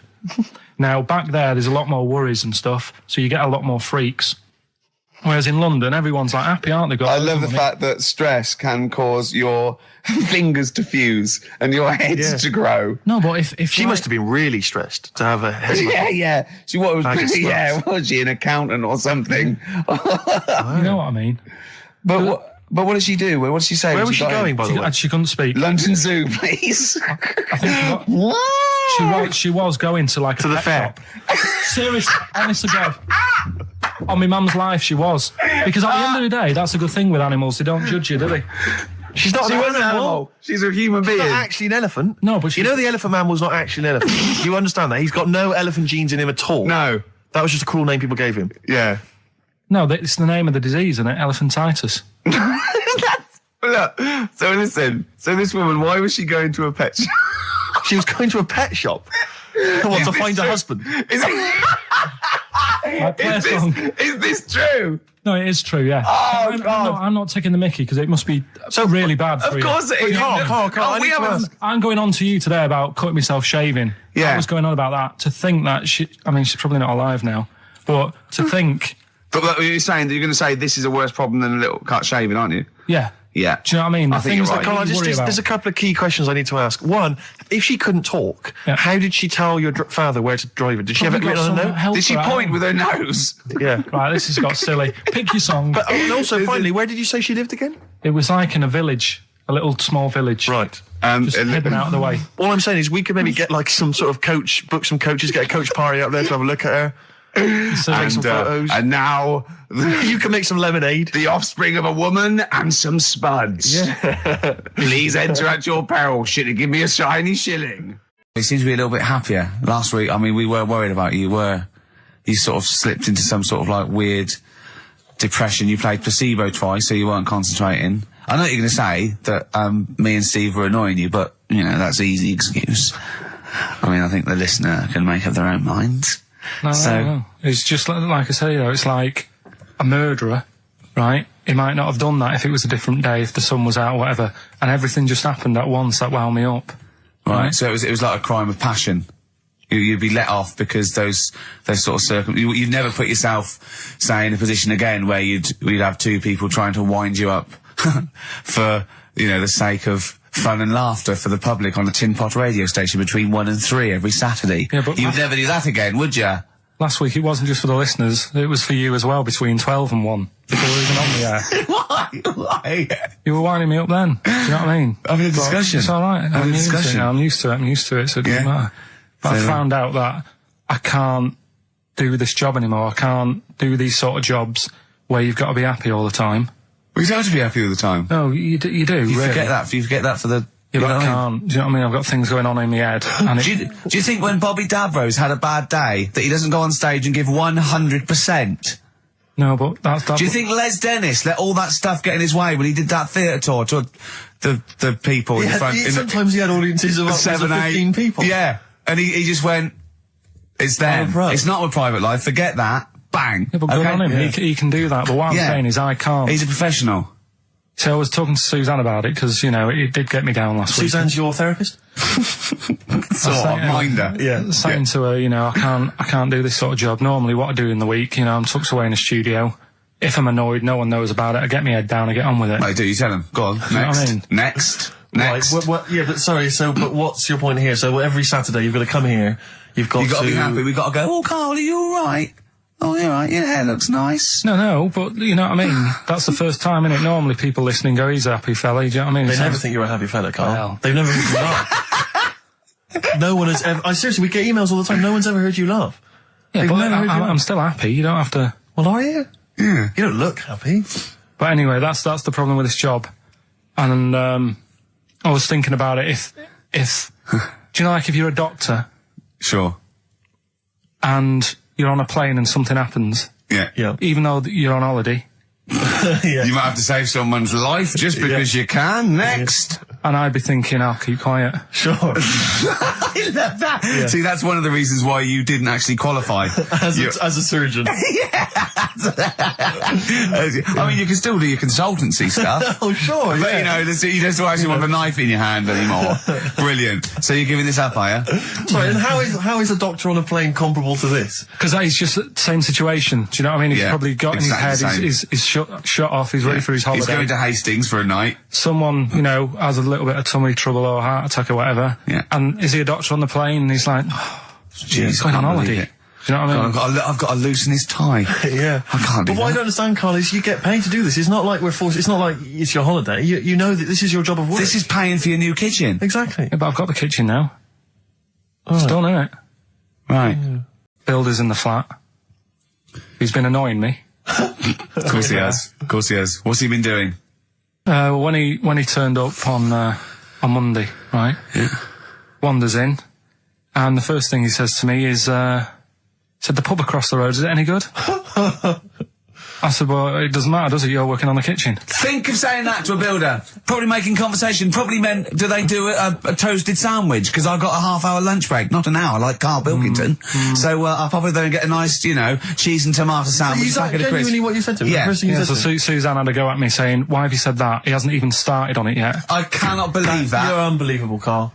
And you say it's us that are rude, crass, I wasn't being thoughtless. rude. I just was letting him know. Do you know what I mean? I know what He knows what he was there for. He had it down on his little docket. Do the kitchen this week. Yeah, he didn't come there and go, what did I come out for? Was it to go to the pub for a week? Why am I wearing these overalls? Yeah. Who's the little bald mate twat insulting me? Let me just check. Let me call the head office. I wasn't having a go, though. I mean, they should have finished it yesterday, and they're there now, on their own. And what annoyed me is they turned up late today. Hold on, Carl, I've just realised something. They're probably listening to the radio. This, I assume, tuned to XFM, isn't it, in your kitchen? Yeah, but they don't know it's me, do they? Do you know what I mean? No. They'd go, he's got a whiny mank voice as well. So's the bloke who owns this place. And the bloke who owns this place, when I said, what's that pub like across the road, said, well, you won't be bothering that. He's working on this. No, he won't be able to put two and two together, will he? You've suddenly, the penny's dropped, doesn't it? You've suddenly realised. Look at his face! Yeah. He's suddenly realised they might know it's him. And they could be listening, and they're going to clean you out, mate. Oh, if you are the builder working in, where is it? I won't say the address, but it's Central London, isn't it? Yeah. Go mental. Have whatever you want. Opposite that pub that you like, He'll probably be in there now, so he won't be listening. Or insulting a British workman. He should have been in today. Mental. He should have been at 8 this morning, Just which annoyed me anyway. Mental. Why? I really don't understand why they've got to start so early, right? Yeah. But he said he'll be there for 8, turned up at 9:30, right? Wanders in, and what annoys me is, He could have left all this downstairs. He had a paper under his arm, Yeah. one of those crossword books, and a pot noodle. Now, I'm not being funny, but most of them take up quite a bit of time. A crossword book, he's not happy with just the one that's in the paper.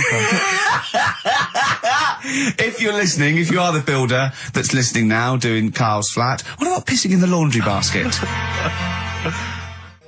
Lonesome Day, Bruce Springsteen on XFM 104.9. So, you've realised now that the builder could well be listening, knowing exactly who you're talking about. There's a chance of it. Do you know what I mean? Yeah. 'Cause I didn't think about it, but you're right, you know, was tuned onto that. I think he did flick it on, thinking about it, thinking back. If so, yeah, he's probably listening now. No, he probably isn't. He probably is about half hour. If he's got any sense, he turned it to Heart or Virgin or Magic or something. But, you know, there is a chance. Good advice to the listeners. Yeah. If you've got any sense, if you finish your crossword puzzle. I think, you know, according to our figures, there's a 5% chance of him listening to it. Yeah. So, if we want to be accurate. Although he isn't a house with it tuned to that, so I think it puts him right up to 50% straight but away. then again, Rick, he's got a job of work. So why would he be listening to this show? Well, he's doing a crossword at the moment. Yeah, well. You better hope he's not listening. Well, I mean, they do annoy me. I'm sticking by it. Yeah, anyway, go about on. You might as well keep digging. Yeah, go on. No, I'm just saying they do annoy me, the way they wake you up at 8 and then... Well, that's when they start work. Because I told you, I mean... Oh, we'll leave that one then. Yeah. No, but it's like the other day when they came in, I always like to test them. Do you know what I mean? When I had some work done on the last flat that was in, right, that was renting, the builders were in, sorting the shower out and that. They woke me up about 7:30. Yeah. Right? Were you in the shower? No, all right. Good thing about cleaning this shower, there's never any hair down the plug hole. Yeah. Right. So I left early to come to work, right? Sure. And I thought, I wonder what they're doing. I wonder if they have started. So I walked back to go back in. They'd left the flat and they were outside having a Starbucks. And it just annoys me that they couldn't do that first. Do you know what I mean? Have your breakfast first, then come and wake me up. But don't wake me up to then get me out of the flat and then say, right, let's go and have breakfast. Well, they've probably got to get in, haven't they? What for? What for? They can put all the tools in the little lobby bit. Do you know what I mean? Yeah. Just winds me up. Sure. Now the thing is, the guy today who's doing the tiling, that's narrowed it down a bit more, right? When I knew he was in there, I went out for a bit, had a cup of tea and a bacon butty, right, at a cafe. And I went back and I was really quiet, put my key in the door and opened it really quick to see what he'd be doing. And he had actually started work, so fair play to him. What if he'd just been exfoliating himself naked on the kitchen floor? Yeah. I'd say, right, caught you. Don't use my exfoliate. Yeah. So, yeah. Go through if you're listening, go through the wardrobes upstairs. Go through the wardrobe, get some stuff, They won't get anything. I've put everything in places where they wouldn't think of looking. For jewellery and stuff. So you're thinking that where have you put the jewellery? I'm not saying. Go on. So you're thinking that they're going to thieve from you as well? Okay, so if you're listening, don't think about the obvious places when you're looking for the jewellery. No. But I do things like, I would do things like, you know, just pop a little bit of urine, maybe in the salt cellar or something. Yeah. Just do something. I'd say what I do is I take the toothbrushes in the bathroom, just pop them in the toilet, flush it, and then take them back again, just pop them back in there. Leave them nothing, leave them out. When they were coming last week, I brought the biscuits to work. Suzanne was like, no, you didn't really? No, mates. You no, brought your biscuits into work? No, it wasn't a tin, it was just a packet of good quality cookies. Good quality cookies. Oh. Yeah, you thought I'll be down if they're out there. God. But that's what Suzanne always says, don't know, you know, why you like this, because, you know, it's not as if you've been sort of harmed as a kid or anything. But I like the fact that you just once said to us that you don't need friends. You don't like friends because they're a bit of a pain. Because they call you up and they want to be with you. Yeah, but mates are a hassle. I woke up today, right, and I think it was might have been on 5 Live or something this morning in the bedroom, right? And they were talking about how it's Nelson Mandela's birthday, 80-odd, 20,000 people turning up at his party. I thought, I'm glad I'm not in. I couldn't be doing with that. 20,000 people. Think of the carpet afterwards. I mean, a good percentage of them will putting out fag butts on his carpet. Yeah, after Tommy Walsh and Charlie Dimmock, what's her name, did lovely patio and a water feature. He's gonna come back and he's gonna go, it's ruined. And what's he doing for his birthday? Karaoke? Chinese meal? Bit of karaoke? I wonder what Nelson Mandela's birthday party is like. Big cake. Bit an enormous cake. Yeah. The Spice Girls jumping out. Yeah, the Spice Girls, isn't it? Well, everyone. I don't know. Yeah. We are the only three people that hasn't met him. I thought everyone's file would have been in the cake. Yeah, yeah.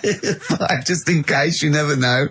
And if Winnie calls, I'm not here. Have you not invited her? No, of course no, definitely not. Poor Nelson. Happy birthday. How old is he? 85. Oh, well done. Well done. No, God bless him. God bless him. Oh, 85 today. Oh. Right. Just suddenly struck me something. I don't know if I mentioned it before. You mentioned you tried to catch your guy out when you came back once. You opened the door really quickly to see what he was up to. Did I ever tell you when I was at university? Now I'm very tall and I've got enormous feet. Size 14. Size 14 shoes. And when I was at university, everyone, it seemed to me, was wearing Dr. Martens. It was like you had to wear a pair of Dr. Martens. It was kind of the rule. Dr. Martens is big for you. Yeah, so that's a big pair of Dr. Martens. That's where the myth of the old woman who lived in a shoe, I think, I came know. from, people with my size shoes. Anyway, I just literally kind of moved to university. I'd been there for literally a couple of months. And obviously in that first period, you're quite keen to kind of, reinvent yourself, strike yourself, try and give an impression of perhaps being quite sophisticated, worldly, cool, all those things that, you've left behind all your childhood friends, so you're trying to, develop something. But you didn't bother, you didn't. What, sorry? You didn't bother? No. Just remind us again what exactly songs or phrases, because I know a lot of people put it out of their mind week by week. It's a phrase that's, been said on the show a few times, right?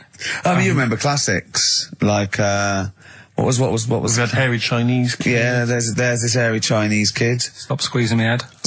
Carl, you're an idiot. Carl, you're an idiot. Some classic phrases. Classic phrases. And so you use various old-time songs and you put them all together and that spells out the phrase. Before we play that, let me tell you now, you can win. Look forward to this.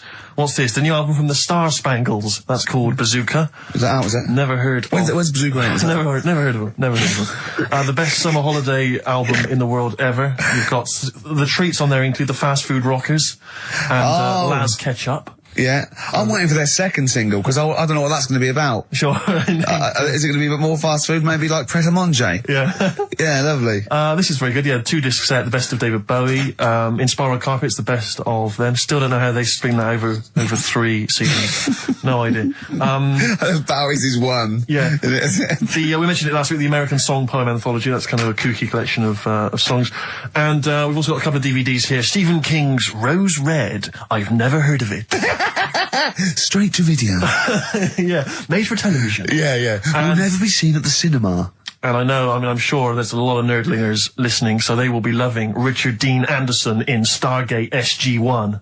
Yeah. Free inside, there's a collector's card, plus you can win some exclusive memorabilia.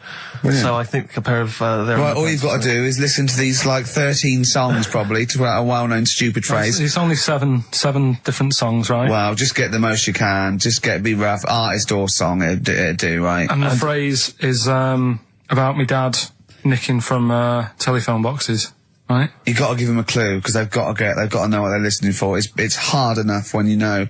Dad is never going to stop robbing from telephone box. Is that it? Yeah. So what are these songs then? Go on then. It doesn't matter that some people don't know what that's about, do they? Doesn't matter. No, they don't. Well, your father's a thief. Is the point. Email only. ricky.gervais@xfm.co.uk. Let's hear it. All right. From...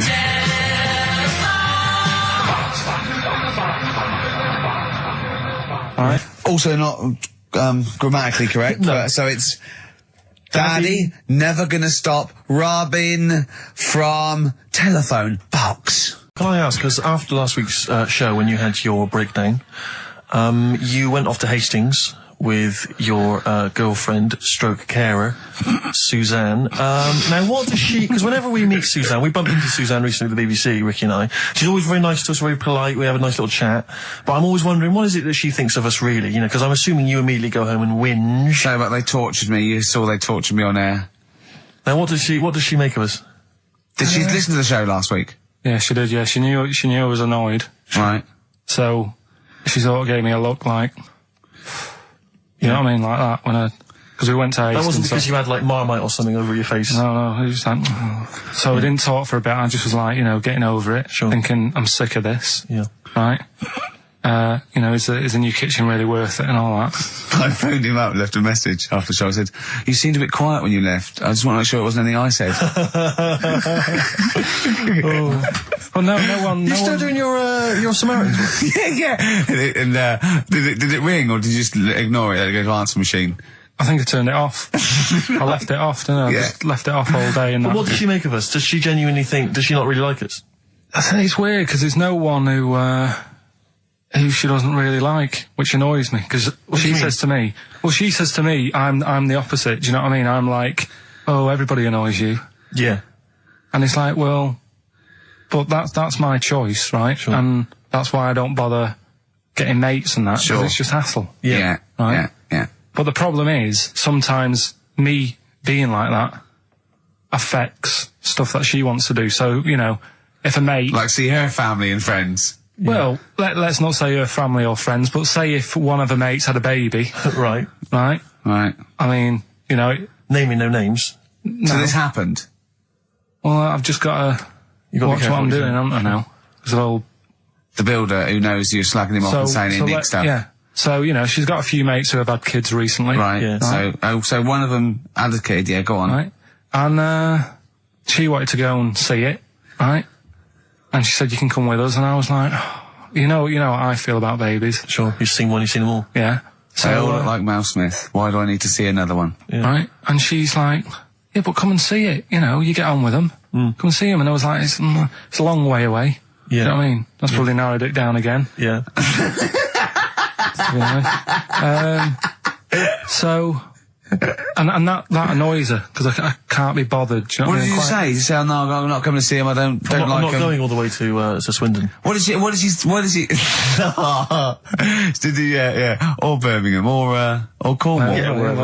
Well, you know who you are. If you had a baby, Yeah, sort of in the but- last. and Carl didn't show up. Carl didn't show up, and Suzanne said, "What Suzanne? What the excuse did she say? You're working or busy or?" No, well, to be fair, I was working, right? And they Yeah. are nice people and Oh, stuff. now you're backtracking because No, now I'm just do saying, they yeah. listen? Yeah, Do they listen to the show? They might do. So you know they listen to the show. So once again, you've got an anecdote where the people who you've admitted to not liking to see their baby or No, care about no, them no. are listening to the show. No. Maybe it's, I don't know. Maybe the builder's listening once They're again. nice people, I like them. Just sound like their baby. just sneeze in the chili pot. When the kid's older, I'll go and see them. Yeah. Just, do you know what I mean? When it's got its own little character. As a baby, it could be any baby. Do you know what I mean?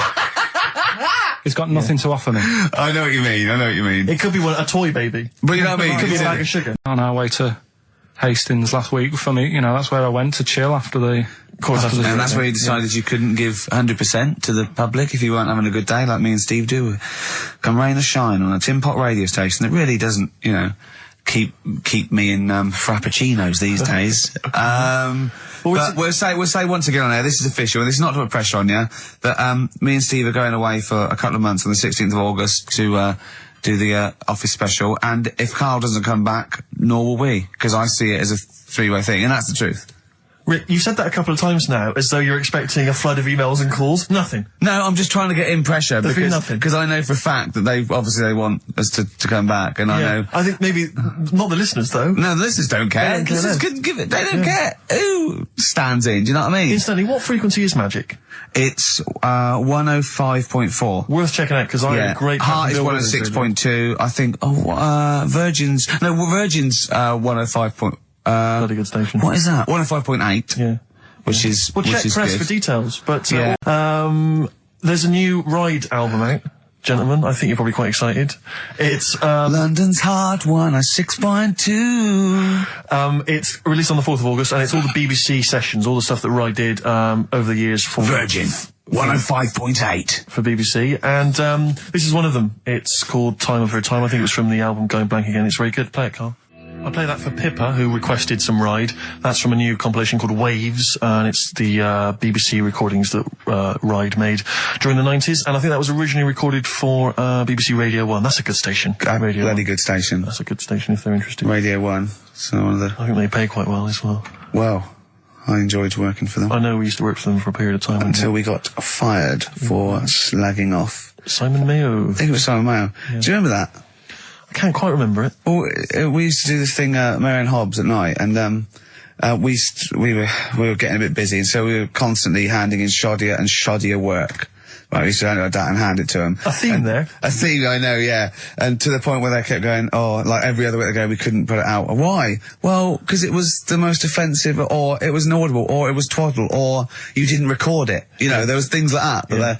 And then I think the straw that broke the camel's back was Simon Mayo had just broken the Guinness World Record for DJing. And we were going, oh, that's brilliant, yeah, in the air-conditioned studio with loads of scrotes getting cappuccinos for him. That's not work. Our dad used to build walls, you know, that's work, not sitting down. If he wants to break a record for work, and we went off on things like, I know, we were going, we know birds who do leisure stuff to feed their smack addiction. Yeah. That's work. I want to see Mayo on his knees outside McDonald's giving a rent boy a blowjob and all this sort of stuff. I want to see him hanging up in some kind of leather strap. In a Amsterdam torture garden with 13 blokes jizzing on him, all with beards. Yeah. But why aren't you still there? When did Wimbledon finish? A couple of weeks ago. Right. Found myself sat there, right? I'm not having a go. I know we've stopped Cheeky Freak of the Week and all that, right? So I'm not going to be having a go. Christ, I sat there. I'm scared. No, I'm not having a go. You've always got to remember that. Go on, just get on with it. Get on with it. I'll apologise after. I'm just saying, watching Wimbledon, it wasn't, you know, one of the major games. It was little fellas in a wheelchair having a game. Little fellas in a wheelchair. Right. But for me, I mean, you know, great. They're doing a sport and everything. Don't put it on the telly. What was up with it? There wasn't like a rally going on. No, do you know what I mean? Do you know normally, Christ. like with the well, not to Enman, but with some of the other, with some of the other players and that, they're playing for ages, aren't they? It's like, oh, who's going to win this and that? Yeah. None of that. It was just like, hit it, net. Oh, Christ! Oh, God! I don't know what to do! And people were like sat there watching it as well when they've got other games going on in there. That's what I couldn't understand. If you've paid your money to get in, yeah. I mean, like I say, good on them if they. Do you know what I mean? But it would have been. And they all start first in the marathon. I just thought it would have, you know, given a game of swing ball or something. Yeah. You know what I mean? No, yeah, I understand. Oh, God. Yeah. There's never anything on. XFM in the community. Did anyone confirm? Actually, I had an email earlier. Swing ball. No, I'm not having a go though. Tell them. This is what I'm like, aren't I? Sorry, this is recording you as well. What do you mean I'm not having to go tell them? Do you, what you No, think? You but just said do you that know to what I me? mean? That do you think you haven't got a microphone? You just said to London, keep wheelchair sport off the telly because they can't get a rally going. You called them little fellas in wheelchairs. What? And I meant to go, what Carl meant was... What? I mean, what? They can hear you as well. Yeah, I know. It's just that they might think that I'm having a go, and I don't want them to. That's why I stopped Cheeky Freak of the Week, because some people got the wrong end of the stick. Right. And what have you. So, Well, it was funny that a woman was born with deformed legs. They might think you were taking the mick. So anyway, I just was wondering if anyone could confirm. We had an email earlier, I forget who sent it in, but thanks very much indeed for it. They said that the Paralympics began this week, and apparently during the opening show, the entertainment was provided by Riverdance. Now, I don't know, I don't know if that, I can neither confirm nor deny that, but it does seem rather tactless. Let's play a tune. Ricky Gervais. Don't put my name to this last link. Don't put my name to this last link. Ricky.Gervais, xfm.co.uk. Oh. Magic, Virgin, if you're listening, we are available probably sooner than we thought. You seem a little bit happier now. Oh, yeah. It was alright. I'm a bit worried. Like I say, the last thing that we just talked about, I don't want people thinking, you know, we're having a go at anyone, because it does do me head in. Because I'm the one who always has to deal with it as well when people do. What? You know, we're just having a chat about tennis and stuff. Yeah, the little fellas in the wheelchair, as you put it. Yeah, what are you worried about? That just that they think we're having a go on that, because sometimes I do have to take calls and deal with it, all this stuff, right? You don't see that. You don't see the hassle I have to go through. No, but I don't often say things where I'm likely to get a complaint from Yeah, someone. but I'm just saying it wasn't meant to be taken badly, do you know what I mean? You're allowed to say you thought that the quality of tennis, because they were confined to a wheelchair, was poorer than, say, Sampras versus Agassi. I don't think that's in question. It wasn't as good a game of tennis. That's what all you were saying. You weren't saying they shouldn't play or... Wreck the grass.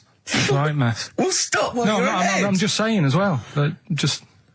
I can confirm, incidentally, we've had several emails, I can confirm that Riverdance opened the Paralympics in Dublin recently. So I'm sure that was very good, very entertaining.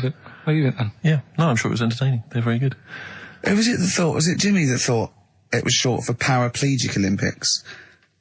Really? I've no idea. Yeah, it's Parallel Olympics, isn't it? It's yeah. Right. But as we pointed out, that would be pretty much blow football. Yeah. There wouldn't be many sports in the Paraplegic Olympics. It stands for Parallel Olympics. I'm educating, Carl. Don't let me like that. I'm educating. I'm not saying funny little fellas in wheelchairs playing up the grass. What? I'm always educating. I'm always telling you about stuff that I learn about and that. That you get off-handed over, and it's about a monkey who became king. No. So No? Have you got monkey news this week? Got a little bit of monkey news coming up. What does he do? Drive to Spain, rob a bank, or get married? No, we're done all them, aren't we? We have done all them. Yeah, it's a good one. It's a good one. And in fact, it's a bit related to what we've been talking about in a way. Oh, God. That's good. Last week, after your nervous breakdown, you went to Hastings. Yeah. Can I ask, why the hell did you go to Hastings? It's so arbitrary. What do you mean? Why go to Hastings? You lost him on arbitrary. Why did you choose that above all other places within... It's amazing, isn't it? You look at his face when you say a word that, you know, he doesn't understand, and it just goes dead. It's like when your computer freezes. Yeah, it is like that, yeah. Is there an equivalent to Control-Alt-Delete when Carl just doesn't understand? So we have to press, like, knob, bollock, finger up arse. It takes him out of his sort of stupid, doesn't it? Now, that's three things to press, but you've only got two hands, so... Wow. Yeah, I know. God, what would I do? I'd have, hold on, so I could have the thumb of my right hand, pop that up his arse. I'd have probably my index finger of my left hand on his knob. How would I press his testicles? What would I use? I'd have to use some other part. Shall we try it? Yeah, let's go around there. Let's it out. Look, come on. What? Sit I down. just think it's time you have a little kiss. Sit down. No, you've done so well. I've already had a little... What happened, Carl? He loves it. I'm just going to give you a little kiss. Just for the webcam. Right, hurry up then. All right, on the lips. No. Come on. Oh, God. I love it because he hates it so much. You wouldn't get that Radio 1. But it means I could have kissed Chris Moyles. What? I could have kissed Chris Moyles on Radio 1. Milesy. Give Milesy a little kiss for all his good work. Do you enjoy that? Yeah, it's good, yeah. What happened to Chris Molesy's show? Is he not on anymore? On TV? Yeah. No. Turns out he was too fat and talentless.